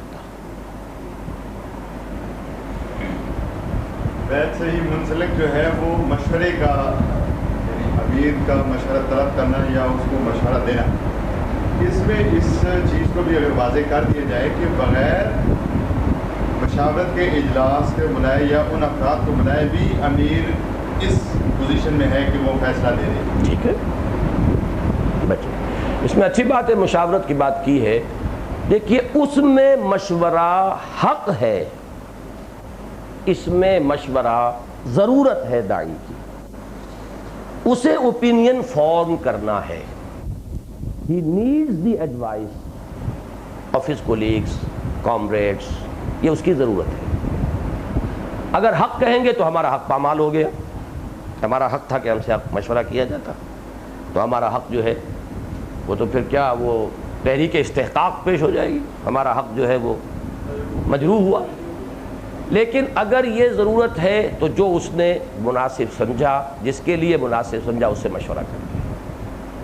یہ ہے اس نظام کے اندر مشورے کا معاملہ۔ ہاں تو اس کے حق حاصل ہے، وہ تو عامر ہے۔ عامر ہلکا لفظ ہے، امیر زیادہ بڑا لفظ ہے۔ جب عامر کی صفت کسی میں مستقل ہو جائے گی تو امیر کہلائے گا۔ جی اس میں جو شورا کے الیکشن ہم نے رکھے ہوئے ہیں یہ ضروری ہیں؟ یہ مطلب یہ نہ کہ اب یہ مباحات میں ہے، ہم جب چاہیں گے اختیار کریں گے، جب چاہیں گے ترک کر دیں گے۔ یعنی یہ کہ اس میں جو میرا فلسفہ اب تک رہا ہے اس میں میں کسی وقت تبدیلی کر سکتا ہوں، وہ یہ ہے کہ ایک تو مشورہ ہے کہ جو اصل مشورہ، وہ تو جو قریب ترین لوگ ہیں ان کا مشورہ، اور وہ بر وقت مشورہ، اس کے لیے نوٹس اور بلانا اور جانا اور یہ وہ نہیں ہو سکتے۔ دوسرا یہ کہ مین جو ہمارے اس وقت رفقا ہے ان میں سے کراس سیکشن میں سے کچھ لوگ ایسے بھی ہوں جو گاہ بگاہ آتے رہیں اور ایک طرح کے نقیب کا فریضہ سر انجام دیں کہ وہ ریویو کریں جو کچھ ہو رہا ہے، کیا ہوا ہے، کیسے ہوا ہے، کس طرح ہوا ہے، اس میں کوئی رائے ہے تو مختلف جگہوں پر بھی جو گفتگویں ہوتی ہیں ان کا بھی کچھ خلاصہ پہنچ جائے گا۔ تو یہ اس کے لیے ایک بہت ممد شے ہے، اس کو تقویت دینے والی شے ہے۔ تو ان دونوں کا ایک توازن جو ہے وہ رہنا چاہیے۔ اور واقعہ یہ ہے کہ اگر ہماری یہ تحریک کچھ آگے بڑھی اور اللہ کو منظور ہوا اس کے ذریعے سے کوئی خیر، تو اس کا لازمی تقاضا یہ ہے کہ اصحاب حل و عقد کو ایک مقام پر جمع ہونا پڑے گا۔ جو بھی واقعتاً اصحاب الرائے اور صاحب الرائے لوگ ہوں انہیں آنا پڑے گا ایک جگہ پر ٹیم کی حیثیت سے ورک کرنا پڑے گا، تو یہ گاڑی اس رخ پر آگے بڑھے گی۔ یہ صرف رسمی 3 مہینے بعد 4 مہینے بعد پھر 3 دن ہے، ان 3 دنوں میں رسمی کارروائی ہو گئی ہے، اس میں اب بحث کے بہت سے گوشے رہ گئے ہیں۔ ادھر جب سیٹ بک ہے ہماری، وہ تو ہوائی جہاز کی سیٹ ہے، 50% اس میں سے کٹوتی ہو جائے گی، اس سے تحریکوں کے جو تقاضے پورے نہیں ہوا کرتے۔ یہ در حقیقت اس کے لیے تو ایک کانسٹنٹ مشورے کی فضا برقرار رہنا ضروری ہے۔ اچھا، اب اس میں ایک بات اور دیکھیے کہ یہ جو نظام ہے، اس میں یہ سمجھتا ہوں کہ جو بھی یہ نظام اختیار کرے گا وہ اپنی جماعت کے لیے سوسائیڈل روش اختیار کرے گا اگر اس میں وہ ایک ایسا کوئی امیدوار نہیں ہونا چاہیے، کوئی کنوینسنگ نہیں ہونی چاہیے۔ نتیجہ کیا ہوگا؟ جو جتنا شریف تر ہوگا اتنا ہی ان نوٹسڈ رہ جائے گا، جو جتنا پڑھکنے والا ہوگا وہ اتنا ہی لوگوں کی نگاہ میں آئے گا، اتنے ہی اس کو ووٹ ملیں گے، اتنا ہی وہ آ کر جماعت کے اندر دخیل ہو جائے گا۔ یہ تو الٹا نظام ہے بالکل۔ یہ بھی در حقیقت منطق نہ جاننے کا نتیجہ ہے۔ اس نظام کے اندر لازم ہونا چاہیے کہ لوگ آئیں آگے اور وہ کہیں کہ صاحب ہم بننا چاہتے ہیں شورا کا رکن، پھر لوگوں میں کمپٹیشن ہو اور انہیں آنے دیجئے لوگوں کے سامنے اپنی رائے لے کر، یہ ہمارا منشور ہے، یہ میری رائے ہے، یہ میری رائے ہے، میری رائے ہے۔ Let them argue. جو لوگ جو ووٹرز ہیں انہیں پتہ تو ہو کون ہے کیا، وہ تو صرف یہ جانتے ہیں کہ فلاں تقریر زیادہ کرتا ہے، فلاں کچھ لکھ لیتا ہے، بس یہی جانتا، اور کیا جانتا ہے۔ وہ جماعت جب پھیل جائے گی پورے ملک کے اندر تو کتنے لوگوں سے پرسنلی واقف ہوں گے۔ وہ تو ان کی جو بھی ہوائی تصویر بنی ہوئی ہے اوپر نیچے، اس ہوائی تصویر سے متاثر ہو کر ووٹ دے دیں گے۔ وہ تو گویا کہ سوسائیڈل ہے۔ وہاں تو پھر یہ ہونا چاہیے کہ باقاعدہ ٹوتھ اینڈ نیل فائٹ کیا جائے، اس کے اندر وہ امیدواری وغیرہ، یہ منصب حکومت کا نہیں ہے، میں اس کو حرام نہیں سمجھتا، میں تو حرام مطلق تو خیر حکومت میں بھی نہیں سمجھتا، لیکن یہ ہے کہ بہرحال حکومت کی سطح پر اس میں ایک اقتدار طلبی کا چونکہ شائبہ زیادہ آ جاتا ہے۔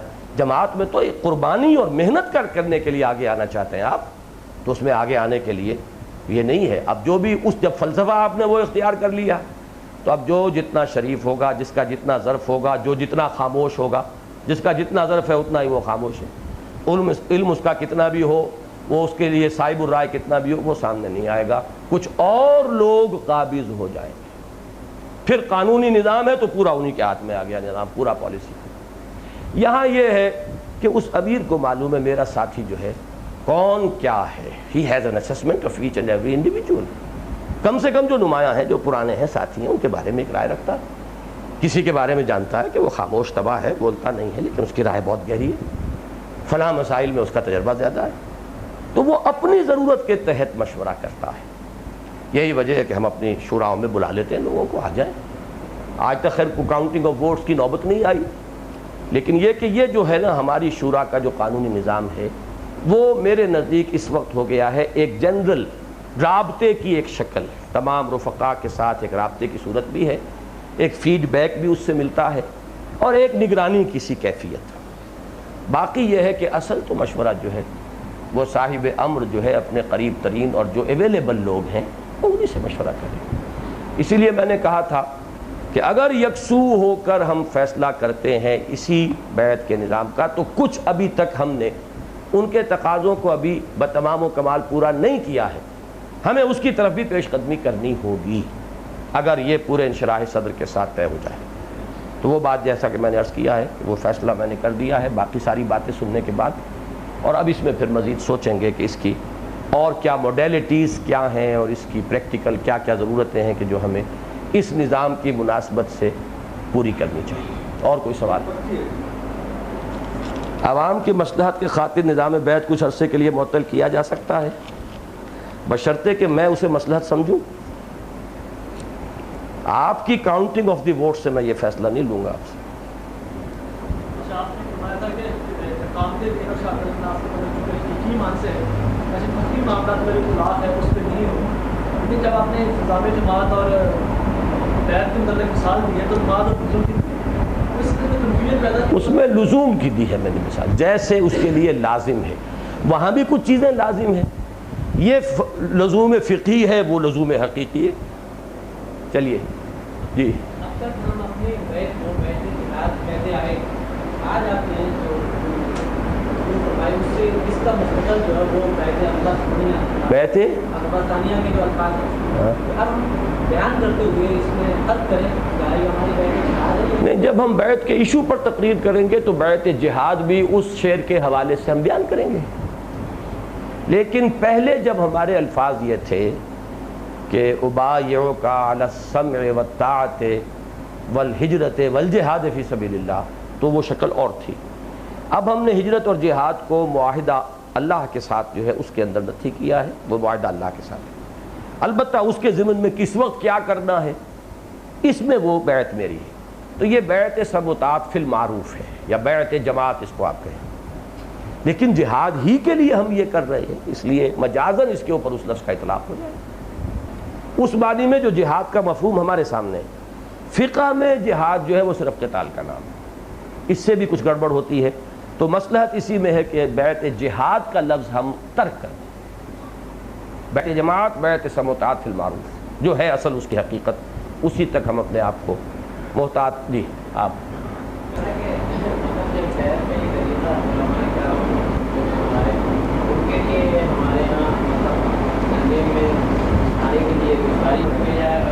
علماء کرام سے جو آپ کو کرنا چاہیے، جو میں کر رہا ہوں، وہ زیادہ سے زیادہ یہ ہے کہ ان کے مغالطے دور ہوں، ان کو جو اندیشے صحیح طور پر لاحق ہیں بہت سے تجربات کی بنا پر قریب جا کر ان کا ازالہ کیا جائے۔ نمبر 2 یہ کہ ان سے دعائیں حاصل کی جائیں، ان کے تائیدی کلمے اور دعائیں، یہ بھی ہمارے لیے بہت ہے۔ اس سے زیادہ میں سمجھتا ہوں یہ تکلیف مالا یطاق ہے، جو بڑے علماء ہیں جن کا ایک مطلب کہ جانے پہچانے جاتے ہیں، معروف ہیں، مشہور ہیں، نوجوان علماء اسی طریقے پر آئیں گے بیعت میں، اگر ان کا دل کھل جائے گا تو انشاءاللہ۔ میں اپنی پوری سرتوڑ کوشش کروں گا، اس لیے کہ میرا یہ اصل میں صغرا کبرا اس پر مبنی ہے کہ میں یقین سے کہتا ہوں کہ علماء حق موجود ہیں، یہ ہو نہیں سکتا کہ زمانہ بالکل خالی ہو جائے، اگرچہ مجھے یقین ہے کہ جنہیں علماء کہا جاتا ہے ان کی اکثریت علماء سو پر مشتمل ہے، جنہیں کہا جاتا ہے علماء، وہ تو پھر یہ کہ جو شخص آج سند لے کر کسی مسجد میں بیٹھ گیا وہ بھی وہ عالم دین تو ہے، وہ علماء کہلایا جاتا ہے۔ ان کی اکثریت نے صرف اس کو پروفیشن بنا لیا ہے، صرف اپنا دھندا بنایا ہے، لیکن علماء حق موجود ہیں، اور ان علماء حق کی اگر ہم نے آشیرواد، ان کی دعائیں حاصل نہ کی، یہ کبھی ہماری تحریک پر نپ نہیں سکتے، چاہے ہم کتنا ہی زور لگا لیں۔ ہم ایک چھوٹا سا فرقہ بنا کر تو چھوڑ کے جا سکتے ہیں، لیکن یہ کہ اس تحریک کے کامیاب ہونے کا کوئی امکان نہیں۔ تو اگرچہ مجھے اپنی کوششوں میں اس میں یعنی کافی مایوسیوں کا سامنا بھی ہوتا ہے، بددلی بھی ہوتی ہے، اور بہت سے ساتھی جو ہیں بار بار مجھے کہتے ہیں کہ تم اس میں اپنا کوئی وقت اور اپنی یہ کچھ چھوڑ دو، لیکن میری یہ حتی الامکان کوشش رہے گی، اس لیے کہ وہ میرا یقین ہے، میرا ایک کنوکشن ہے کہ نمبر 1 علماء حق ہیں، نمبر 2 ان کی تائید، ان کی آشیرواد، ان کی دعا، ان کی سرپرستی کے بغیر اس مرحلے کا اس آخری درجے میں سر ہونے کا کوئی امکان نہیں۔ نمبر 3 ان کے مغالطے بعض ان کے تلخ تجربات پر ہیں، اور انہیں ان مغالطوں کا، اندیشوں کا حق حاصل ہے۔